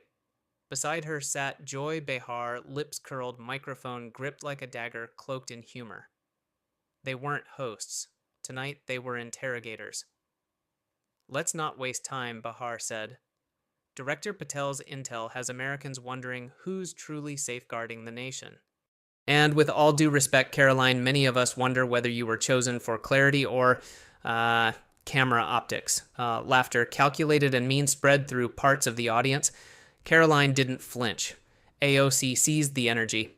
Here's the pattern. AOC began, voice measured. This administration hides behind press podiums while letting federal agencies suppress dissent. When we question it, we get labeled. Extremist, socialist, dangerous. The host, Vanessa Hart, glanced across the table. Ms. Leavitt Caroline leaned slightly forward, voice firm, unhurried. I was chosen to speak for the White House because I don't need a script to survive pressure. What I see on this stage isn't an oversight. It's performance. And not for the good of the people, but for applause. The audience stilled. She turned slightly toward Joy. You can laugh, but mothers in border towns don't laugh when policies fail, they cry. And they called our offices not yours. Joy raised a brow. Border towns, please. That's a Fox News fantasy. The only thing this administration secured is a fear-based campaign slogan. Actually, Caroline countered, sliding a small paper stack forward. It's the Department of Homeland Security's quarterly report signed by your own committee colleagues. Would you like the paragraph where it states that migrant-related violent crime dropped 38% after Operation Guardian Shield? The room pulled back like a tide. AOC's lips pressed flat. That data lacks context, she said quickly. We're talking about systemic racism being framed as security. Caroline kept her voice even. And I'm talking about facts being buried under slogans. A faint cheer broke from the crowd. Vanessa nodded, cueing the next question. Congresswoman Patel's statement referenced FBI flags involving protests, including one you supported last fall. He claimed affiliations with groups seeking systemic upheaval. Can you confirm whether your office ever received communications from the Bureau? AOC blinked. Just once. A-tell. No threats, no warnings. That's all political smog. Bahar scoffed. If this were the Nixon era, Patel would be forced to resign, and yet Caroline cut in your team contacted his office hours before the segment aired to clarify portions of the classified draft. I have the time-stamped communication. Want to read it? The studio gasped, not with outrage but realization. Caroline placed the printout gently on the table. No flourish, just certainty. Bahar's humor vanished. AOC's posture tightened. This is absurd, Bahar began. What's absurd? Caroline said. Calm turning colder is demanding transparency only when you're not the one being scrutinized. AOC leaned in. You think you're winning because you've memorized memos? This isn't about paper, it's about people. I agree, Caroline said. People who deserve leaders with integrity, not curated outrage. The audience didn't cheer, but they didn't laugh either. In the control room, a producer whispered to another the hashtags live. It's trending. She didn't win with shouting. She didn't need to. She brought documents. She brought names. She brought the moment to a place where performance collapsed under pressure. By the commercial break, the split screen was already viral, AOC frozen mid-response, Joy blinking in confusion, and Caroline's steady eyes forward. She hadn't even raised her voice. The second segment opened not with applause, but with pressure. Back from commercial, the camera panned wide. The host's voice, steady as an anchor, layered with intent, cut through the silence. We're back. Our focus now shifts to community safety and congressional leadership. Dallas, Queens, 2 American cities, both sounding alarm bells. And 2 figures here today, Congresswoman Ocasio-Cortez and former White House Press Secretary Caroline Leavitt, represent their respective visions for what accountability looks like. The lighting dimmed slightly, casting a velvet glow across the table. It was less spotlight, more interrogation lamp. AOC adjusted her mic. She knew this part was coming. Vanessa turned. Congresswoman crime in Queens has increased according to both federal and local reports. Residents have written directly to the FBI citing a collapse of local trust. What do you say to your constituents who no longer feel safe? AOC's face tightened. She inhaled slowly, then spoke. Safety isn't just about policing. It's about investment. It's about education, housing, youth programs. I've fought for all of those, but we are underfunded intentionally. This administration cuts aid and expects miracles. Caroline didn't interrupt. She let the words hang. Bahar jumped in, shielding AOC with quick-fire sarcasm. If anyone should be questioned about safety, it's this administration who thinks arming kindergartens is policy and slashing social aid is reform. The crowd chuckled, but the laughter didn't land the same. Vanessa nodded toward Caroline. Your response. Caroline leaned forward, her tone the same as a prosecutor reading opening statements. Let's look at Queens. 3 shootings within 2 miles of a community center. AOC hosted a town hall. No action followed. People asked for help and they got hashtags. The silence prickled. AOC tilted her head, bracing. Caroline's voice didn't rise, but her words moved like a scalpel. Public safety isn't a trend. It's not a tweet. It's whether kids make it home from school. You call it underfunding. I call it consequences. And you don't get to blame Washington when your own district sends letters to federal agencies begging for oversight. A murmur rippled across the audience. This was no longer a debate, it was a deposition. AOC shot back, voice clipped. You want to talk community? Let's talk about the administration you defend, gutting after-school programs, turning housing vouchers into lottery tickets. You care about safety, then fund the future, not the military. Caroline didn't blink. She calmly laid a folder on the table. Funny you mention funding. She opened it with quiet finality, pages sliding like sealed exhibits. This is the Congressional Budget Office's breakdown. Queens received a 22% increase in federal education grants under this administration. You praised it in a press release, until it became politically inconvenient. AOC opened her mouth, closed it. Carolina turned to Behar. As for arming kindergartens, no such proposal exists. But defunding local enforcement while crime rises, that's not a joke, it's abandonment.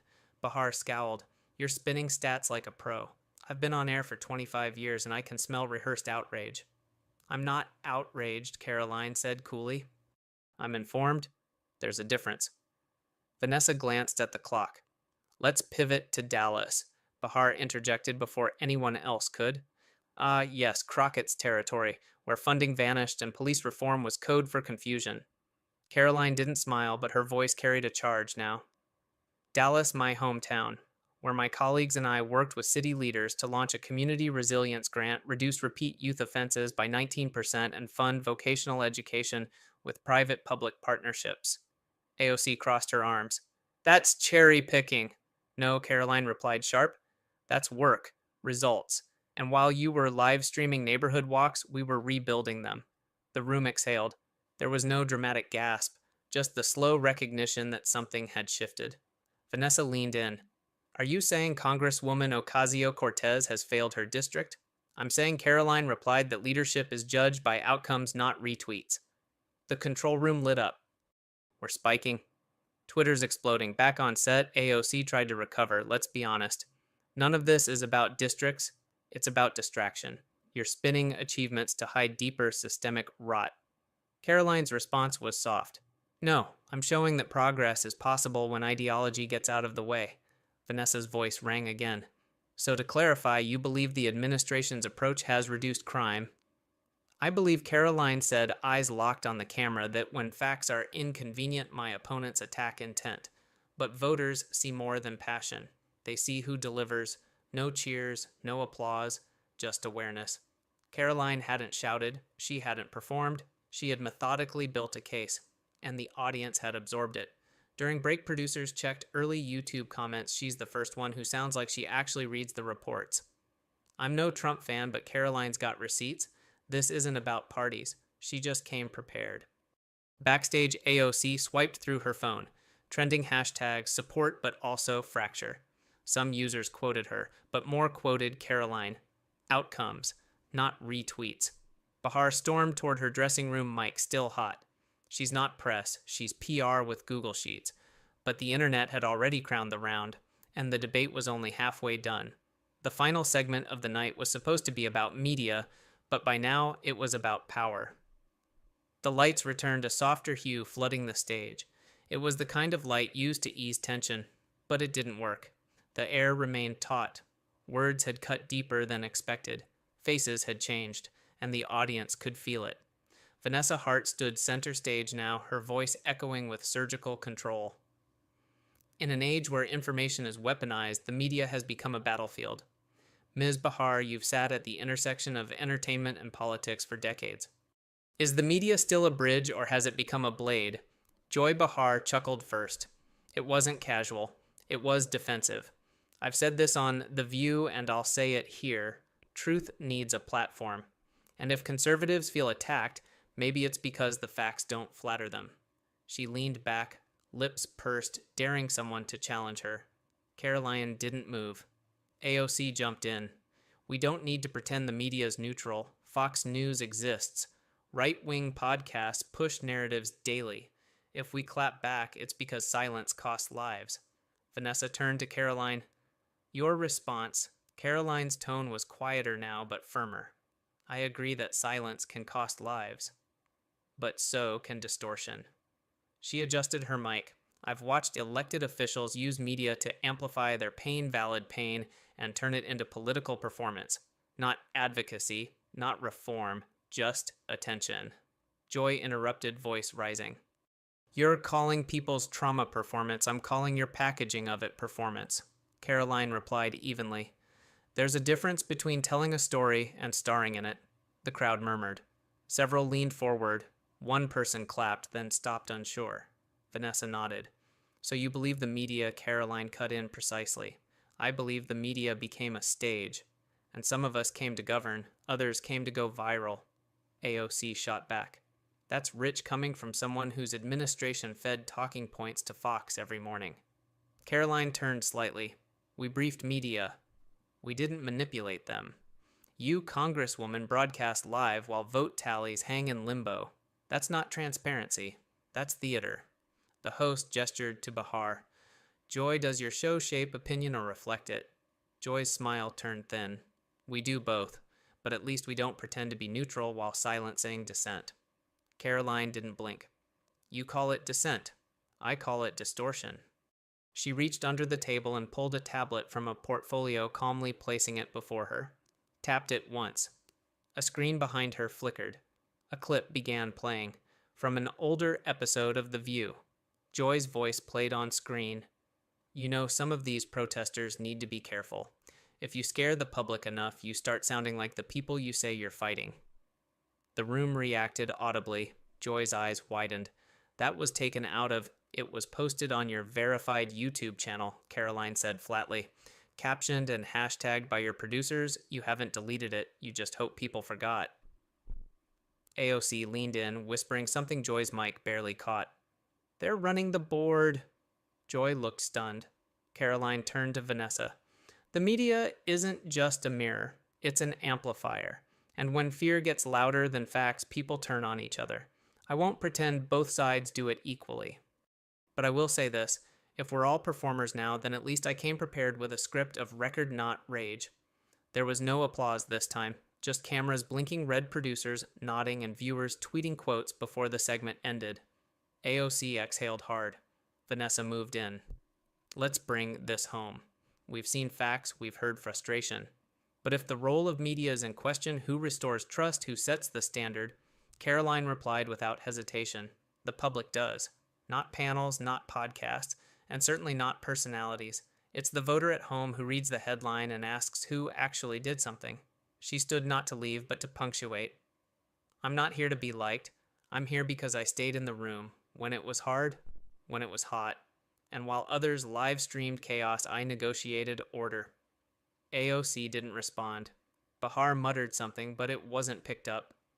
Vanessa raised her final card. Ladies and gentlemen, tonight wasn't about slogans. It was about clarity. Thank you for watching Face Off. See you next week, where truth once again takes the stage.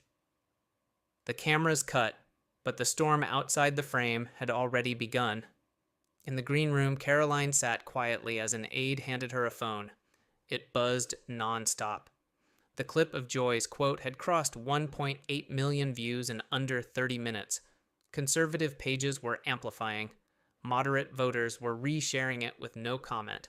Just one word unedited. In Queens, AOC's staff began fielding media calls. Some outlets already questioned whether her media exposure had overstepped ethics lines. On Reddit, a neutral political thread voted Caroline's performance the most surgical political takedown of the year. She brought folders. They brought feelings. The divide was no longer just ideological. It was emotional. And for the first time, Caroline wasn't a press secretary anymore. She was a contender. Break was short. The storm was not. By the time Part 4 went live, 3 major news networks had already cut in with flash summaries of the debate. CNN called it a collision of confidence. Fox called it a turning point. MSNBC simply posted a headline, "Leave it, outmaneuvers Behar and AOC in viral exchange." But back inside the face-off studio, the temperature had dropped. Not in tone, only in confidence. Vanessa Hart remained center stage, her cards reshuffled now with deliberate slowness. We've touched policy. We've discussed trust. But now we confront the aftermath, what happens after the debate ends when public safety stabilizes what remains as the hard work of reform. Health, justice, the everyday issues, and the question who's doing that work. She turned first to AOC. Congresswoman, you've been a vocal champion of universal healthcare, climate reform, and police accountability. How do you measure progress when many communities feel left behind despite rhetoric? AOC nodded slowly. Her voice, still composed, tried to regain footing. Progress isn't always instant, but it's rooted in truth. I've authored bills, fought for climate jobs, supported community clinics in Queens. It's not about quick wins, it's about shifting systems. Caroline didn't interrupt. Not yet. Bahar leaned in next. Let's not kid ourselves. This administration talks about reform but governs by rollback. Caroline knows the talking points. But when it comes to healthcare, police abuse, women's rights, what has she done that's not just defending the status quo? Vanessa shifted focus. Ms. Levitt, your response. Caroline didn't speak immediately. Instead, she opened a leather binder. A small act. Intentional. I'm glad you asked, she began. She laid 3 documents on the table. This, she pointed, is the healthcare access expansion in South Dallas, spearheaded through a federal-state co-op under this administration. This one, a justice pilot program, restorative sentencing alternatives for low-level nonviolent offenders. And this school funding act, I co-wrote that passed committee review 3 months ago. She looked up, gaze direct.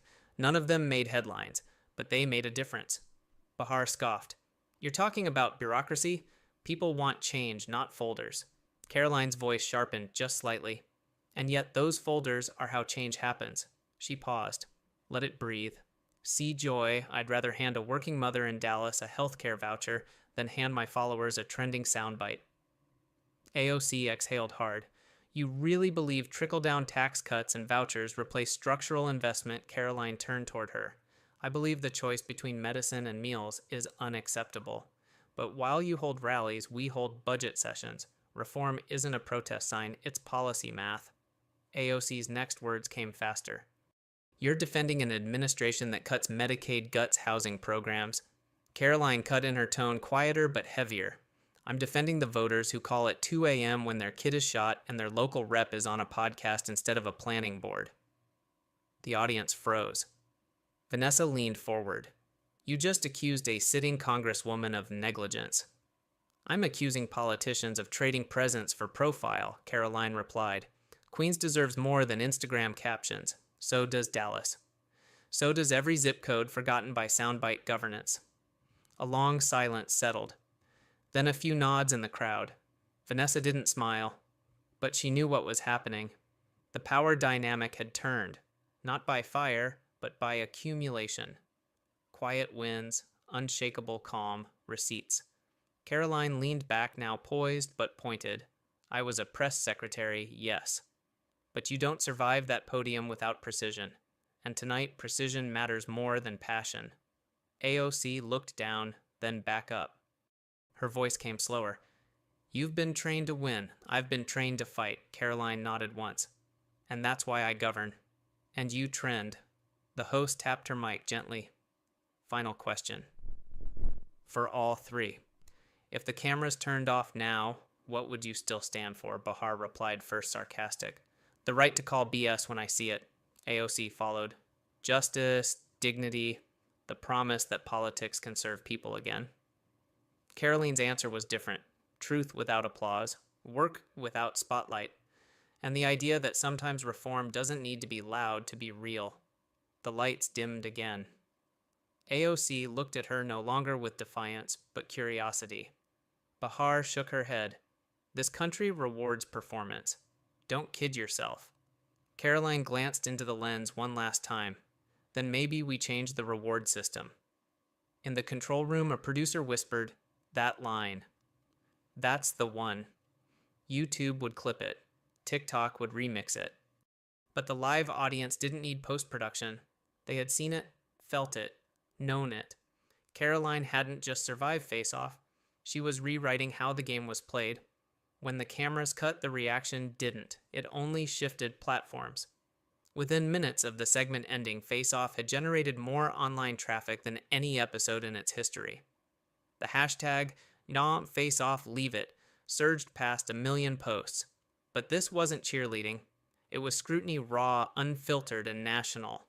And Queen's local radio host debated whether AOC had lost her footing against a conservative operative who came more prepared than expected.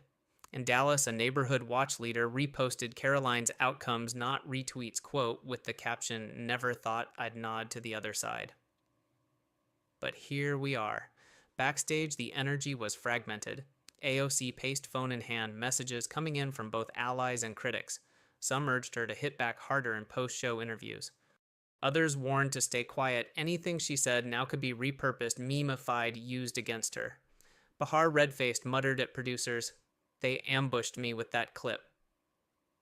Who tipped them off? Caroline sat alone in a corner of the green room, rereading notes.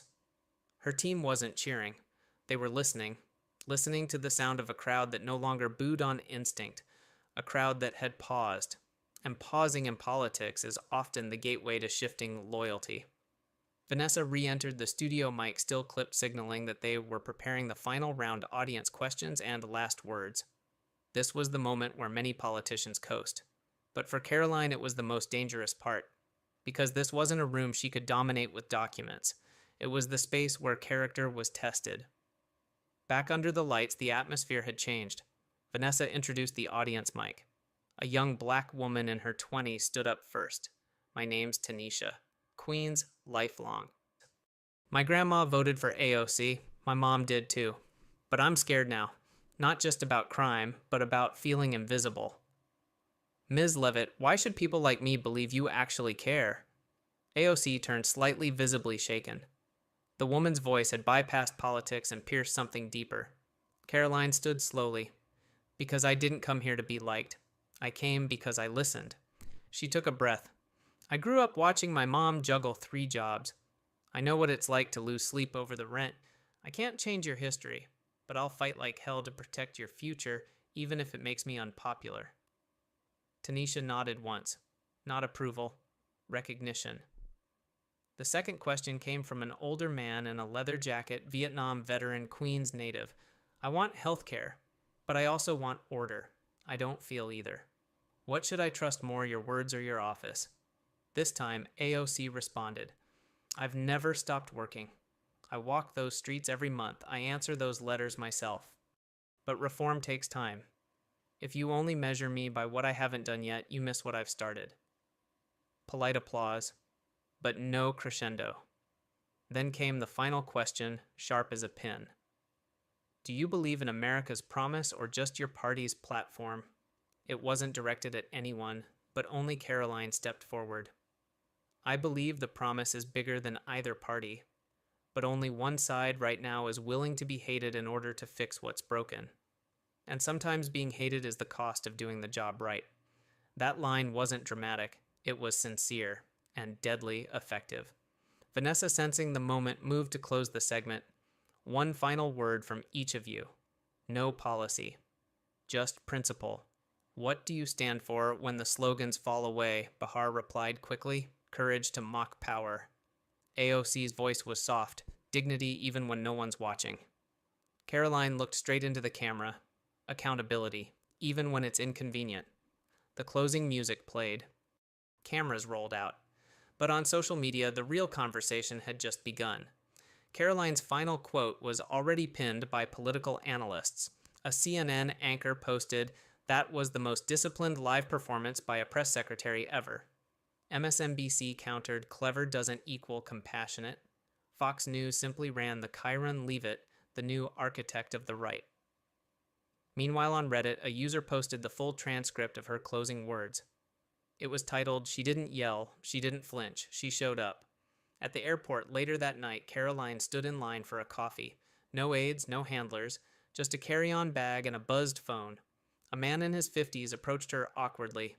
"I'm a Democrat," he muttered. "But tonight, you were solid. Don't let them soften you." She nodded, didn't smile, just replied, "They won't." The storm wasn't over. But for the first time, Caroline Leavitt had stepped beyond press briefings. She had entered the national bloodstream. And she hadn't bled once. The sun rose over Washington like it always did, indifferent, golden, and quiet. But in inboxes across the Capitol, things were anything but. By 7:12 a.m., Caroline Leavitt's closing remarks had been clipped, captioned, subtitled, and re-uploaded across 46 different YouTube channels. The most shared version bore the title, "The Calm Before the Flip. Caroline Ends the Debate Without Raising Her Voice." By 8:30, she was trending on Twitter, Facebook, Truth Social, and TikTok simultaneously. But this wasn't a political echo chamber. The views were bipartisan, even apolitical. At 9:01, Fox News host Laura Ingraham opened her show with the words as Caroline Leavitt, the post-Trump right calm, credentialed. Lethal MSNBC's Morning Joe countered. "You can memorize data and still lack a soul. Don't be fooled by format." But somewhere in Dallas and Queens and the rural South and coastal suburbs, a different kind of comment was surfacing. On local Facebook groups, in Reddit threads that banned national politics, on high school civics teacher boards, she didn't mock. She didn't pander. She came with work. In Dallas, a neighborhood councilwoman and independent quoted Caroline's accountability, even when it's inconvenient line during a press briefing on school safety. In Queens, a small business owner printed it onto a storefront chalkboard beside the words open, honest, local. But the aftershocks weren't just sentimental. At the Capitol, multiple donors reached out to Caroline's team, not bundlers, not PACs, voters, small dollar givers who previously followed AOC, now asking, "What do you stand for?" Next, Caroline's inbox overflowed.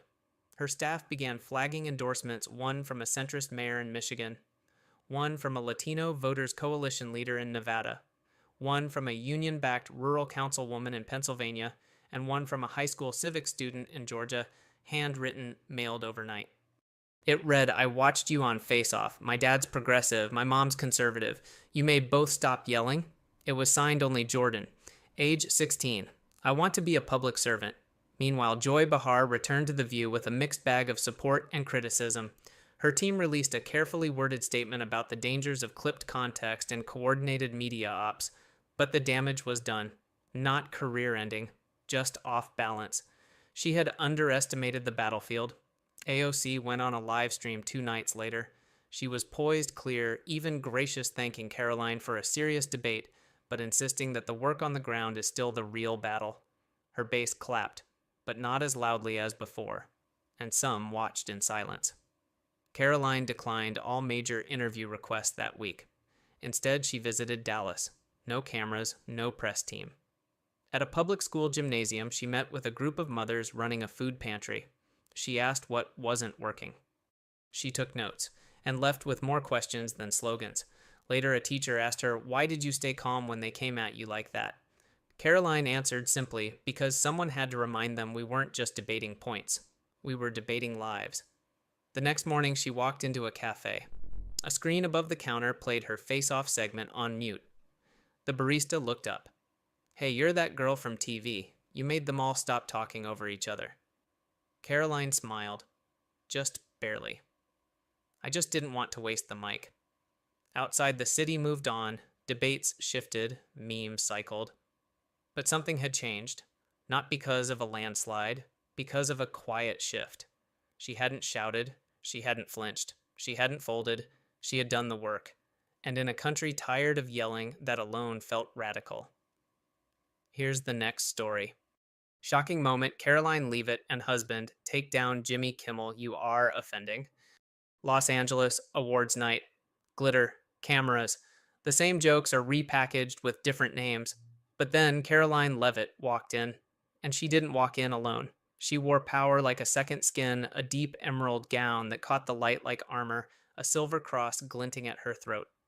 But what turned heads wasn't the look. It was the man beside her. Daniel Whitmore, former Marine, quiet presence, broad-shouldered, clean-cut, and exuding the kind of tension you get from someone who's used to scanning exits. Is that her bodyguard? No husband. I think he's a vet. The murmurs spread like perfume in a velvet room.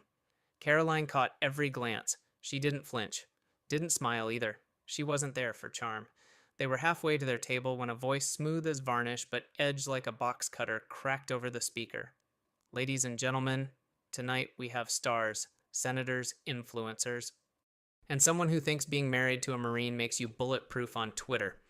The spotlight found its host, Jimmy Kimmel, host of Jimmy Kimmel, live veteran of late night snark dressed in black on black with a grin made of smirk and ego. Look who just arrived, Caroline Leavitt, the human version of a Fox News headline, and her husband. Well, I thought he was here to stop her from tweeting. But no, he's just the silent type. Silent and intensely judgmental. Polite laughter, nervous titters. Caroline's jaw didn't move, but Daniel's did. A flicker. A lock. The kind of tension that makes a room feel 10 degrees cooler. They sat, no words between them. Just the silence of calculation. "You okay?" Daniel asked low and calm. "I'm fine," she replied. But he's not. Jimmy Kimmel was in his element, bouncing from political zingers to celebrity jabs. Then he went back in. "Honestly, when I saw them walk in, I thought we had a crossover episode, Marine meets MAGA Barbie. And I mean that affectionately. She's got backbone, just none of the policies." Laughter. This time, louder. Caroline's hand gently tightened on the napkin in her lap. She didn't rise. Not yet. Jimmy glanced toward her table, satisfied, until his gaze met Daniel's.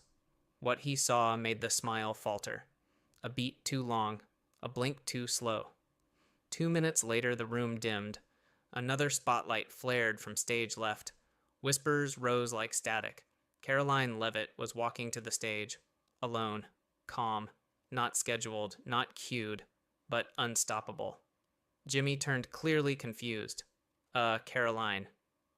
"What are you doing?"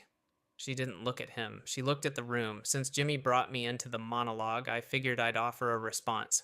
Nervous chuckles. Shifting chairs. A cameraman quietly adjusted his angle. It's easy to make fun of people who don't work in your world. But Jimmy didn't just mock me. He mocked my husband. A man who served this country for 10 years. A man who doesn't need a stage to have presence. She turned slightly toward Jimmy, her tone steady, her gaze level.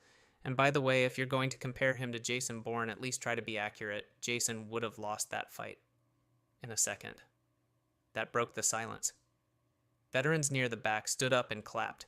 Someone whistled. Another yelled, "Say it again." Caroline didn't move. "When I came in tonight, I knew I wasn't your kind of guest.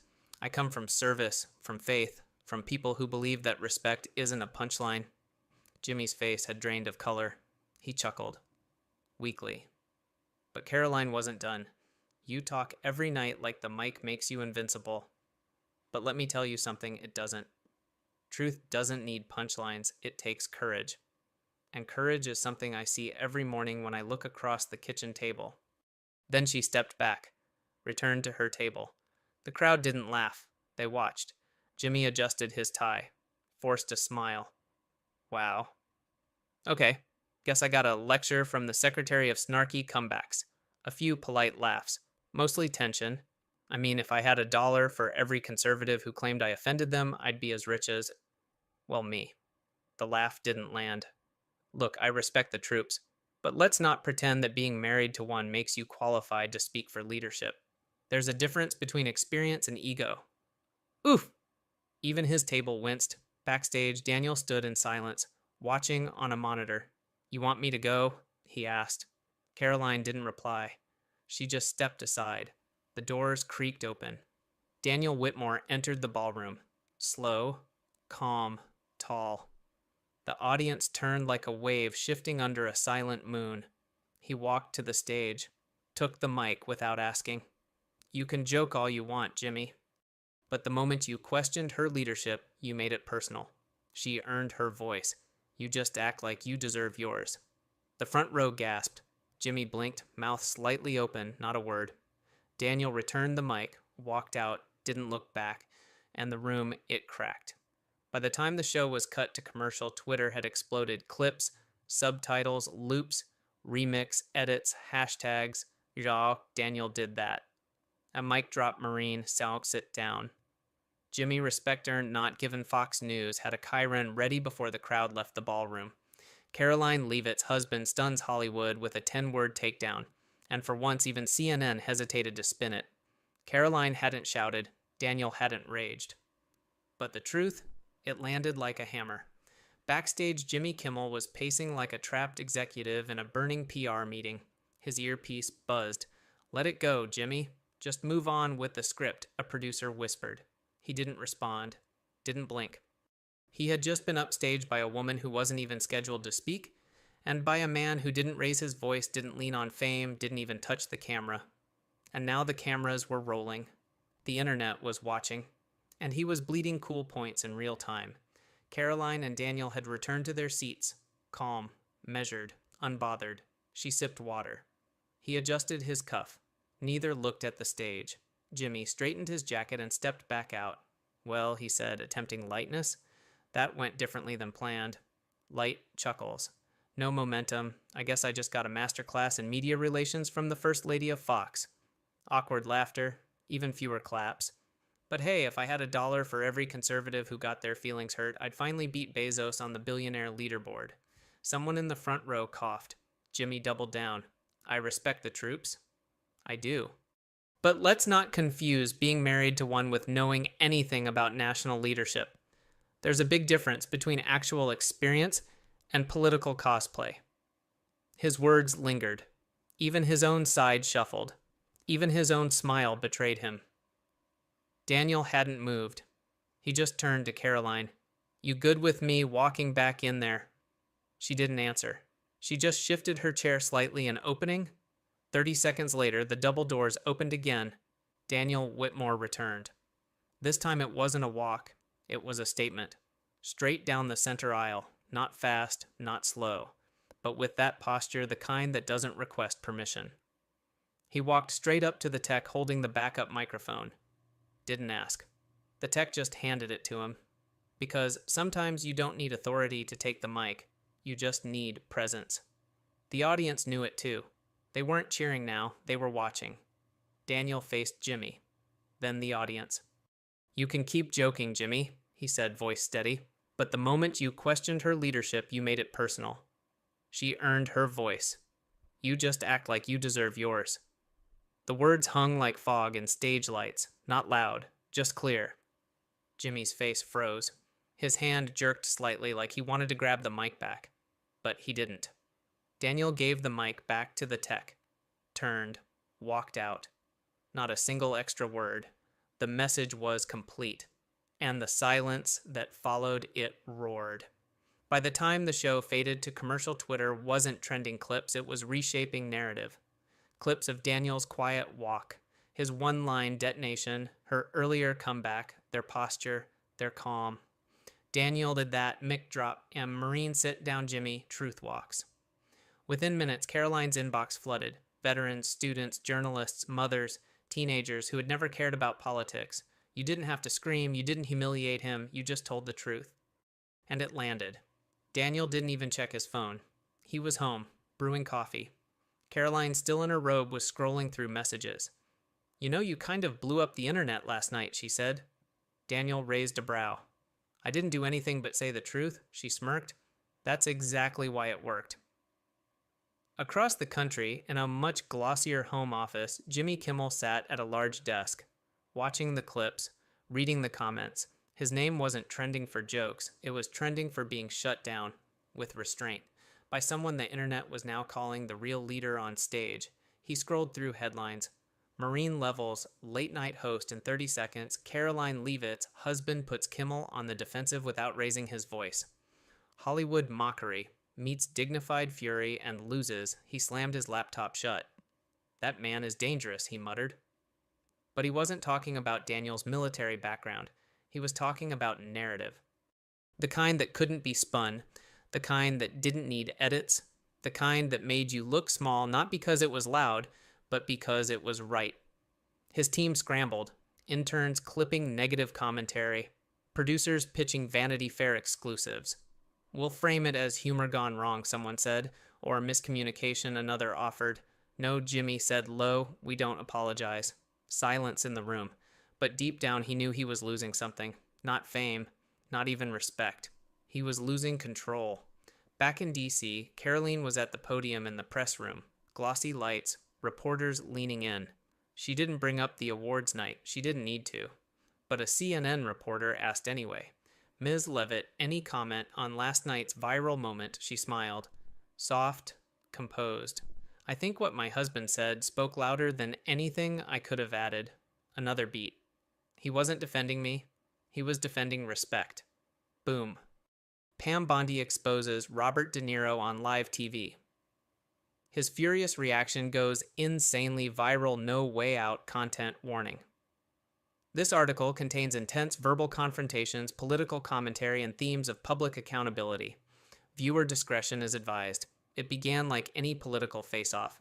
Studio lights, cue cards, a well-dressed Hollywood actor, a former attorney general in heels. The host teased it as a late-night spectacle. A fiery debate, she promised. No one knew what was coming. Robert Darrow sat in his chair like a king.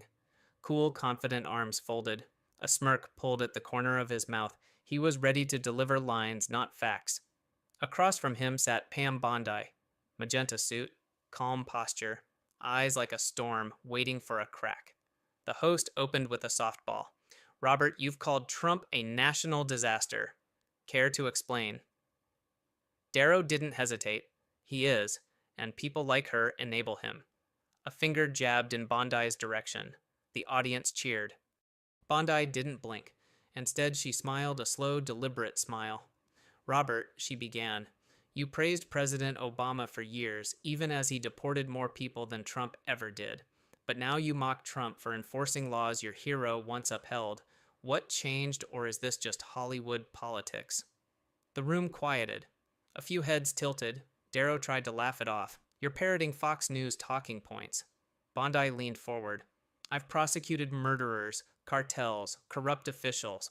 I answer to the Constitution, not a writer's room, the line landed. The audience rippled with murmurs. The host tried to steer. Pam, Robert, let's focus on policy. But Bondi didn't let go. You talk about cages, she said. Those detention facilities were built under Obama. The photos used against Trump, taken in 2014. Look it up, Darrow scoffed. You're defending the indefensible. No, I'm defending facts. Policy over personality. You act like every tweet is legislation. It's not. Meanwhile, criminal justice reform done. Tax cuts for working families done. Border security finally prioritized. The audience leaned in. The tone had shifted. The applause for Darrow faded. He raised his voice. Trump divides this country. Bondi didn't miss a beat. And what are you doing right now calling me a puppet, mocking half the country? Is that unity? The host blinked. The tension was real now. Bondi turned her head, voice calm but sharp. Robert, you once said Americans needed to stay civil during disagreements. That was 2009. What changed? Silence. Darrow shifted in his chair. Then Bondi asked the question that cracked the room. Robert, did you ever praise Trump? He rolled his eyes. Don't twist this. She nodded. Because I remember a red carpet interview. You said, and I quote, Trump's shaking things up and that's healthy. That was before your friends turned on him. Darrow glared. That was years ago. Bondi smiled again. Truth has no expiration date. The studio fell quiet. The host whispered to her producer. Find that clip. Darrow tried to pivot. You're defending cruelty. I'm defending the truth, Bondi said. And tonight I brought receipts. The screen behind them lit up. A grainy video. Robert Darrow, 2012. Trump's shaking things up, he said, smiling. It's refreshing, the crowd gasped. Darrow frozen. Bondi turned. You didn't always hate him. You once respected that he challenged the system. So, which is real, that Robert or this one? He stammered. You planned this. She didn't flinch. I planned nothing. Your words, your face, your hypocrisy. Darrow's voice rose. This is a setup. Bondi leaned in. No, Robert. This is accountability. The host tried to break. We're going to a commercial. Bondi shook her head. Not yet. She reached into her bag, pulled out a folded letter. I didn't come here to gloat, but I brought this in case you forgot. Darrow stared at it like a ticking bomb. Bondi read aloud. Pam, thank you for the conversation. I admire your conviction. We need more leaders like you, even if they don't always vote like me. Robert Darrow, 2010. The silence was deafening. Darrow's jaw clenched. That was private. Bondi nodded. And I kept it private for 15 years. Until tonight when you called me a puppet, when you rewrite history for applause. The audience didn't cheer. They just watched. Bondi folded the letter. I respected you, Robert, but I don't recognize you anymore. Darrow stood abruptly. I'm done with this. He ripped off his mic and stormed off. The host sat in stunned silence. Bondi turned to the camera. I didn't come to win a debate. I came to remind America truth doesn't need applause. It just needs to be remembered. The clip exploded online before the show had even wrapped. I didn't plan your hypocrisy. That was yours. The line trended worldwide in under 15 minutes. In the control room, the producers stood still. Phones buzzed. Editors clipped the moment, uploaded, captioned. There were no confetti graphics, no anchor reactions, just stunned silence. Across social media, even Darrow's fans paused. The man who usually commanded every room had left it without a word. And Pam. She just removed her mic, nodded at the host, and left with the same calm she entered. But the aftermath. That's when it truly began. Memes came fast, sure, but they weren't mocking Pam, they were quoting her. She didn't scream, she was exposed, she didn't argue. She remembered. Clips spread to every platform, YouTube reaction videos, Twitter threads dissecting every exchange, TikTok duets praising her composure. Bondi's inbox flooded. Journalists, analysts, and former critics sent messages. One read, I disagreed with you politically, but that was a masterclass. Even CNN couldn't spin it. Their headline, Darrow walks off. Bondi stays standing. Backstage producers debated canceling future debate segments. They didn't want another meltdown, at least not one that made their preferred guest look weak. Robert Darrow, meanwhile, released a statement the next morning. Last night was a coordinated ambush. I stand by my beliefs, not past conversations, but no one was buying it. The note, the footage, the red carpet clip, his past praise now public. One commentator summed it up. Pam didn't dig dirt. She showed receipts. 2 nights later, Bondi returned. This time not for a debate, but for a sit-down. The studio was packed. Ratings were triple. The host, still shaken from the walk-off, tried to keep it neutral. Pam, she began, the response to your appearance has been overwhelming. Bondi nodded. It wasn't about a gotcha. It was about memory. You can't rewrite who you used to be. The host asked what motivated her. I've watched people get silenced for less, called names, canceled, labeled extremists, all for thinking differently, and then the same people calling for civility turn on you like a mob. She paused. I wanted America to see that the truth doesn't yell. It doesn't trend. But when spoken clearly, it lands. Asked about the letter, Bondi said simply, I kept it because it reminded me that people, even in disagreement, can be decent. Until they decide outrage gets more clicks. Then she pulled it out again. The handwritten ink, the dated signature. I never needed to use it, until I realized he'd forgotten he ever meant it. The host blinked. Were you nervous? No, Bondi said. Because I didn't lie. I didn't twist. I was reminded. The host turned serious. What do you think this moment means beyond politics? Bondi didn't hesitate. We've created a culture where outrage is currency, where disagreement makes you an enemy. But I think people are tired of it. She looked into the camera again. Disagreeing isn't dangerous. Forgetting how to disagree, that's the danger. Robert Darrow declined further interviews, but insiders say he was furious. His team pulled upcoming appearances. Scheduled op-eds were postponed. One anonymous source said he thought he was untouchable. Now he's just quiet, but Bondi, her voice carried. Podcasts invited her. Panels quoted her. She didn't gloat, but her words did the work. What most viewers never saw the footage Darrow never expected would surface. The producers had found it an unaired clip from 2010. A fundraiser. Robert Darrow speaking kindly about leaders on both sides who actually listen. Bondi had been in that room. Quiet, observing. The host asked if she remembered that night. Bondi smiled, vividly. That was Robert who signed the letter. Political talk shows shifted. They stopped yelling for a moment. One liberal commentator admitted she played it clean. We need more of that. A conservative anchor declared she didn't just win. She showed us how to win with dignity. Bondi herself stayed quiet.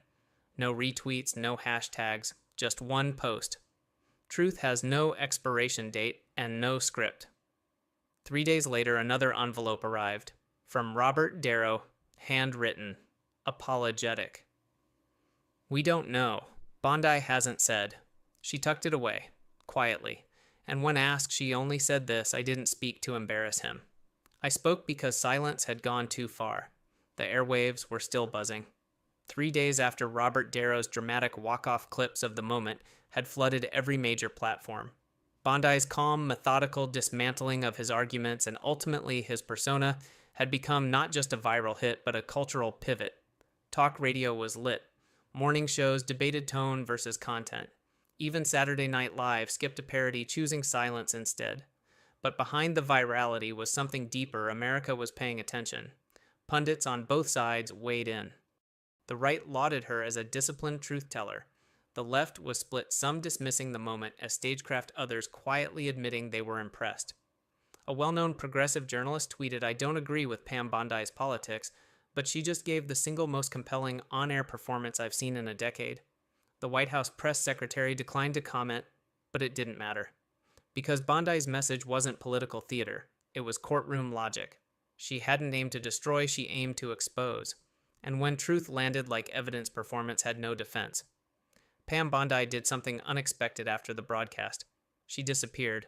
No interviews, no follow-up appearances. Her team issued no statement. When asked by a major outlet for a comment, her only reply was, I said what I came to say. She didn't need to chase the headlines. They were already carrying her. Instead, she returned to Florida, to her work, to the quiet. But the country, it wasn't done talking. Meanwhile, in Hollywood, Darrow's inner circle went into damage control. Behind closed doors, publicists argued over narrative spins. Agents pulled scheduled appearances. Endorsements were delayed for reassessment. One leaked email read, we need to shift the narrative. Move him away from politics for a bit. But the internet has a long memory, especially when receipts are involved. Bondi's calm, confident voice had struck a nerve, and the American public wasn't forgetting. On university campuses, debate teams used the interview as a teaching moment.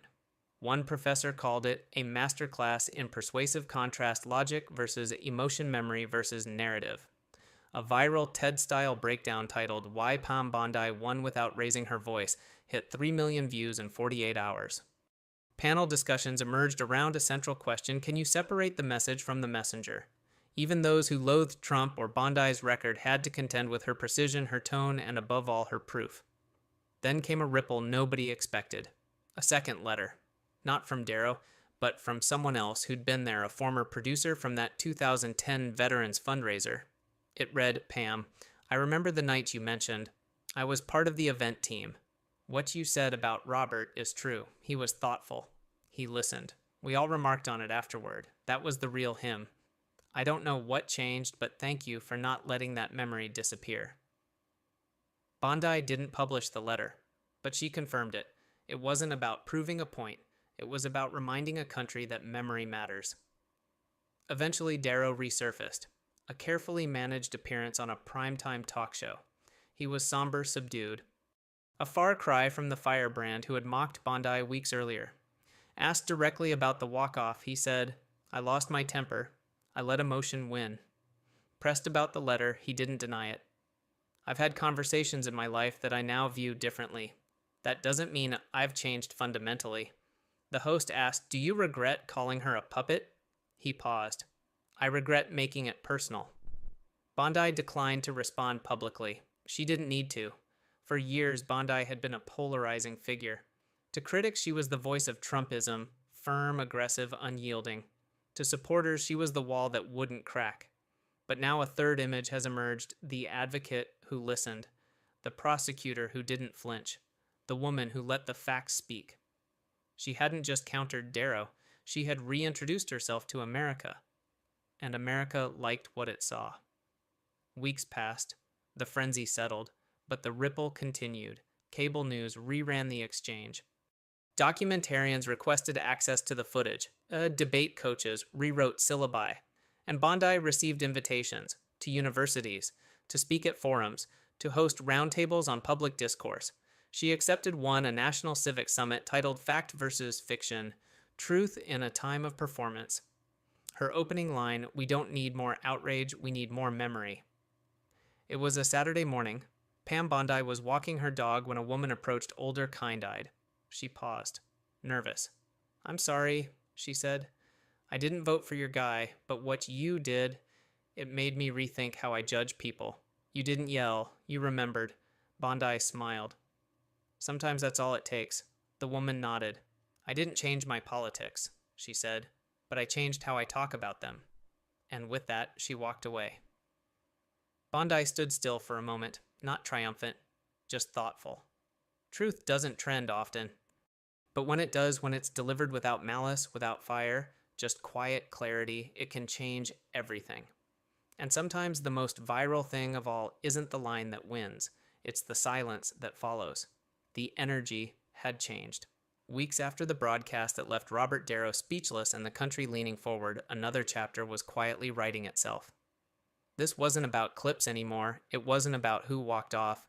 It was about who kept walking. Inside Washington, the Bondi moment had stirred the political class. Behind closed doors, strategists debated how to counter the viral dominance without reinforcing it. A senior advisor to a liberal senator was overheard saying she hit a nerve not because she shouted, but because she didn't. And within conservative circles, Bondi was quickly becoming a new kind of figurehead, not a bomb thrower, but a scalpel.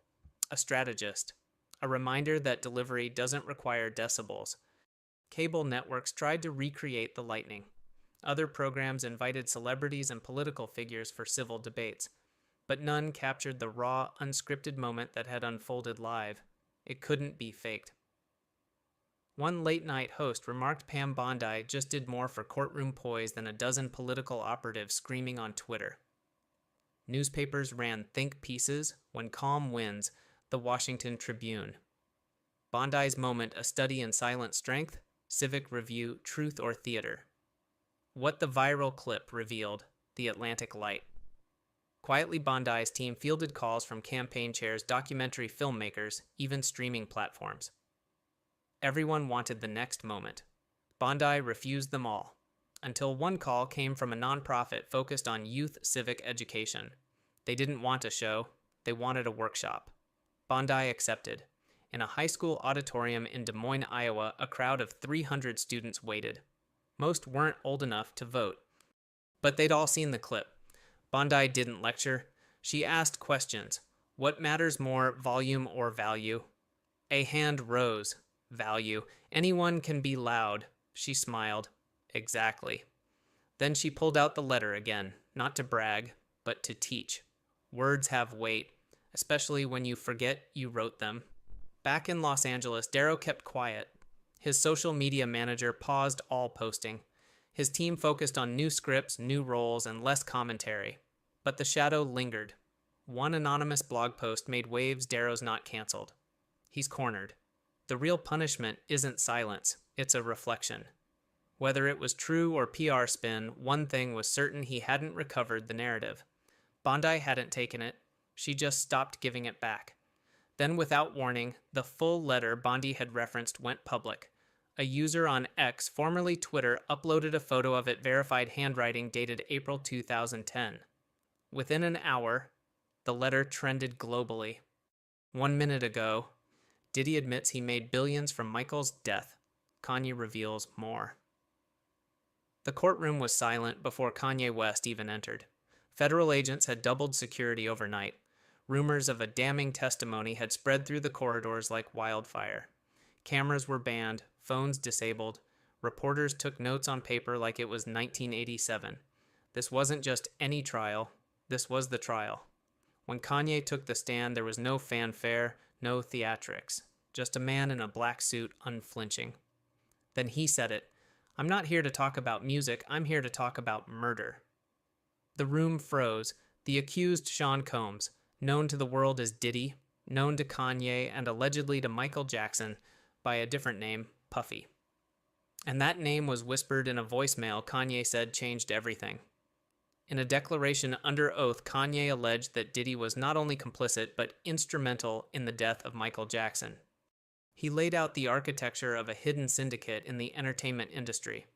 Not just moguls, but manipulators. Not just stars, but pawns. According to Kanye, Michael Jackson had feared for his life. He was isolated, disarmed, surrounded by strangers pretending to be allies. Kanye claimed the last people around Michael weren't his team, weren't his friends.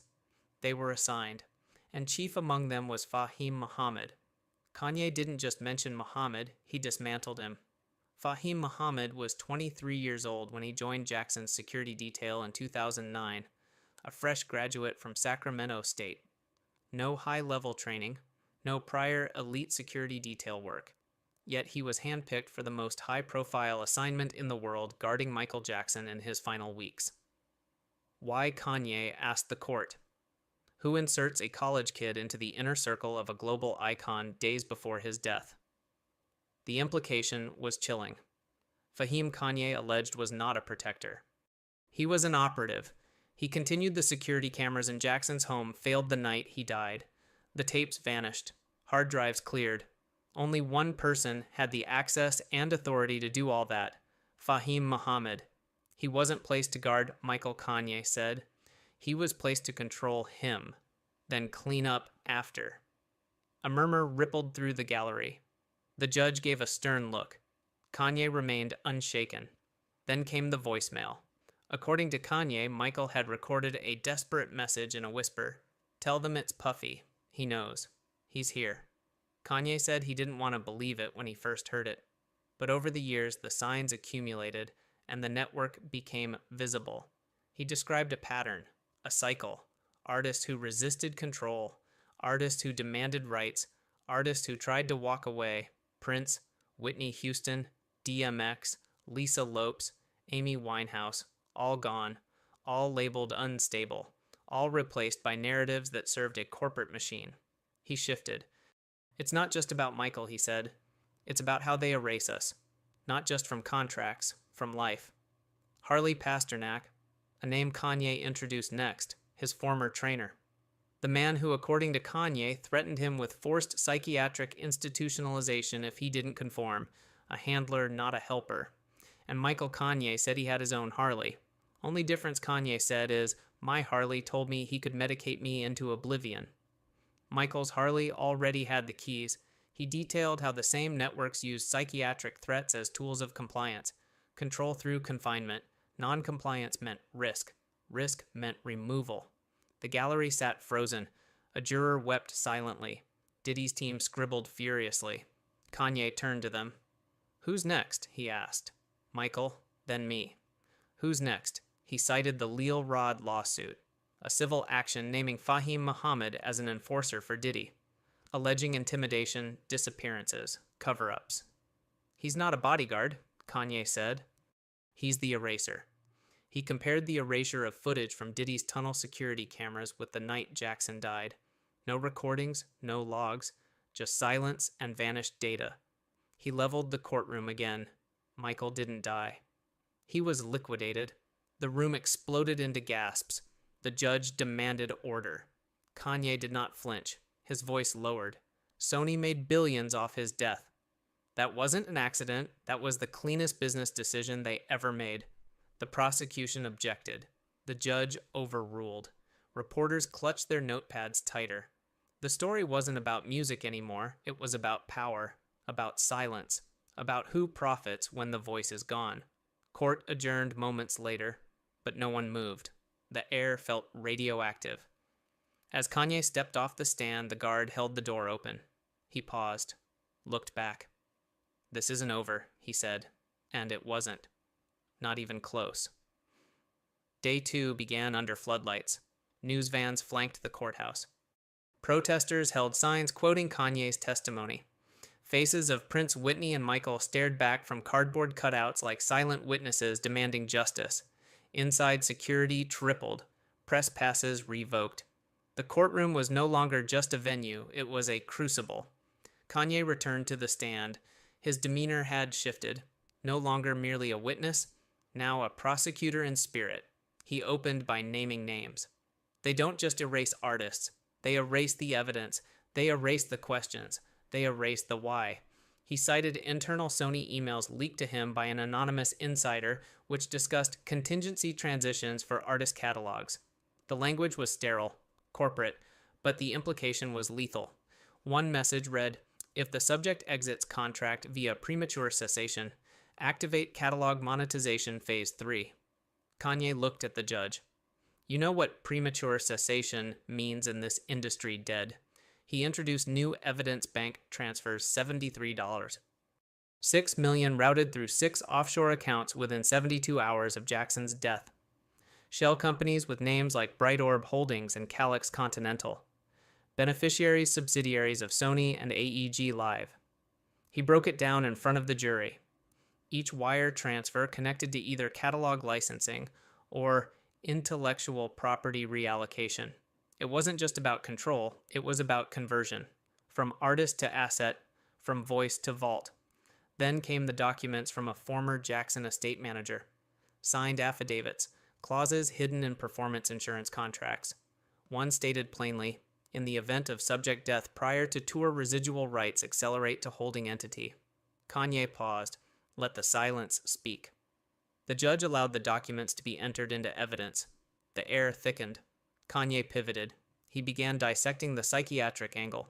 He displayed a text from Harley Pasternak, dated 2 weeks before Kanye's 2022 public breakdown. "If you don't stop, I can have you institutionalized again. Medicated, isolated, back to zombie land." Kanye read it aloud, slowly. Then he addressed the court directly. Michael had no one left. They pulled his team, his doctors, his security. They gave him pills, gave him doubts, then took the cameras offline. That wasn't care, that was containment. He played a clip, Jackson's own voice shaky and private. "They're in the house, he knows. Tell them it's Puffy. Please protect the kids." The court went dead silent. A juror put a hand to their mouth. Another closed their eyes. Kanye delivered the next blow. Fahim Muhammad, he said, was the last person to access Michael's servers. He wasn't listed in payroll, but he had admin rights. Ask yourself why. He described how Fahim appeared in security logs for 3 a.m. entries, multiple occasions, doors opened remotely, footage scrubbed. The eraser didn't just work after death.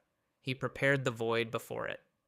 Then Kanye produced testimony from a former Sony accountant, a whistleblower, anonymous, encrypted drive, inside payout schedules tied to sudden artist incapacitation, labeled Legacy Strategy Ledger. He read aloud projected earnings post-transition Jackson 2.4B, Prince 1.9B. He slammed the folder shut. You don't need a conspiracy theory when you've got line items. The prosecution tried to object. The judge waved them down. Kanye's eyes swept the room. He wasn't done. He revealed he had been offered a buyout $60 million just months ago from an unnamed entity. All he had to do was stay quiet, not speak Michael's name, not mention the voicemail. They tried to retire me into silence, call it early exit, I call it hush money. Then came the moment. He pointed at Fahim Muhammad. Why was this man invited to speak at Wharton Business School? Why is a supposed bodyguard keynoting lectures on intelligence, logistics, and surveillance ops? Kanye paused. His voice dipped. Because he's not a bodyguard. He's an operative, with a mission. He accused the industry of rotating the same handlers through artist lives. Different names, same objectives, control, access, disposal. He ended with a single line. Michael's death wasn't the end of a career, it was the beginning of a dividend. The judge called for recess. Outside, the crowd had doubled, chanting, cameras, choppers overhead. This wasn't just a court proceeding now, it was an eruption. Inside, Diddy sat stone still, jaw clenched, his lawyers whispered. Fahim's leg bounced under the table. And Kanye, he folded his notes, looked straight ahead. Day 3 would be worse. For them. Day 3 opened with new weight. The media frenzy outside had spiraled into full-blown upheaval. Fans, activists, former colleagues of Michael Jackson, and everyday people crowded the streets. A hashtag, Who Killed? The King was trending worldwide. Inside the courthouse, silence returned. The kind of silence reserved for reckoning. Kanye West walked in without a smile. No nods to press. No glance toward the gallery. He took the stand as if he'd been summoned by duty, not choice. This time, he came with backup. The first video deposition rolled on the courtroom monitors. A woman, face blurred, voice altered. A former artist signed under one of Diddy's sublabels. She described a pattern of coercion, promises of stardom that turned into surveillance, personal conversations leaked, threats implied. I was told I could be the next big thing, she said, but only if I obeyed. When I asked what that meant, they said, don't ask questions, don't speak out, and if you see something, you didn't. Then the second deposition. A male R&B singer from the early 2000s. Same story, different victim. He said his home studio was bugged. One day, he received an email with a video clip, a private conversation between him and his mother. It had been recorded without consent. They never said the words blackmail, he said, but they didn't need to. Kanye sat motionless as the screen went dark. He didn't blink, didn't gloat. When asked by the judge to comment, he delivered his reply without fanfare. This isn't about bitterness. It's about a system that feeds on obedience and punishes independence. He called it the pyramid. Everyone's scared of who's at the top, he said. But the real power lies in who protects the top. Lawyers, accountants, trainers, stylists, handlers, bodyguards, each one reporting to someone else, and none of them work for the artist. He outlined a structure and ecosystem built not to nurture talent, but to extract it, repackage it, and discard the human inside it. He showed organizational charts, not official ones, but reconstructed diagrams based on flight logs, access permissions, IP traces, and wire transfers. He connected handlers across estates from Prince's to Whitney's to Michael's. Different cities. Different eras. Same logistics. Same shadows. Then he shifted back to Fahim Muhammad. Kanye produced a signed delivery log, Muhammad's name printed clearly. The date, 2 days after Michael's death. The item 2 external drives. Destination, a private legal archive connected to a Sony affiliate. He wasn't listed as a courier, Kanye said, but he had the clearance. Ask yourself who gave it. Then he referenced a subpoenaed internal memo from Bad Boy Entertainment, labeled Client Stability Protocol. Kanye read it aloud. Identify threats to artist compliance, initiate corrective intervention, neutralize peripheral disruptors, control external narrative. He stopped, looked at the jury. That's not support, that's suppression. He called his next witness, not a person, a document.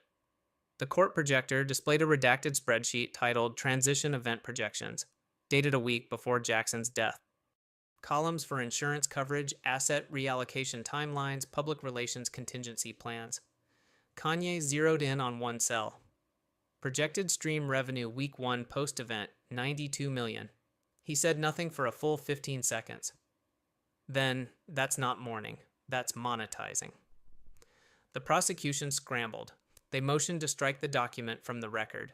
The judge denied it. The air shifted. Then came the bombshell. Kanye revealed a third-party investigative report commissioned by a former Jackson staffer. The report documented unauthorized security badge activity at Michael's Holmby Hills residence the night before he died. 3 individuals entered restricted areas. None were on official logs. One wore a badge registered to an inactive contractor. The footage erased. The logs corrupted. The server removed the next morning by Fahim Muhammad. Kanye let that hang. He didn't yell. He didn't cry. He let the facts suffocate the room. A juror wiped their glasses. The judge ordered an evidentiary review. But Kanye wasn't done. He spoke of conversations he'd had, offers he'd received, not just money, silence packages, threats of defamation campaigns, mental health discrediting. They told me, you saw what happened to Michael. You want to make it to the next stage, stay in line.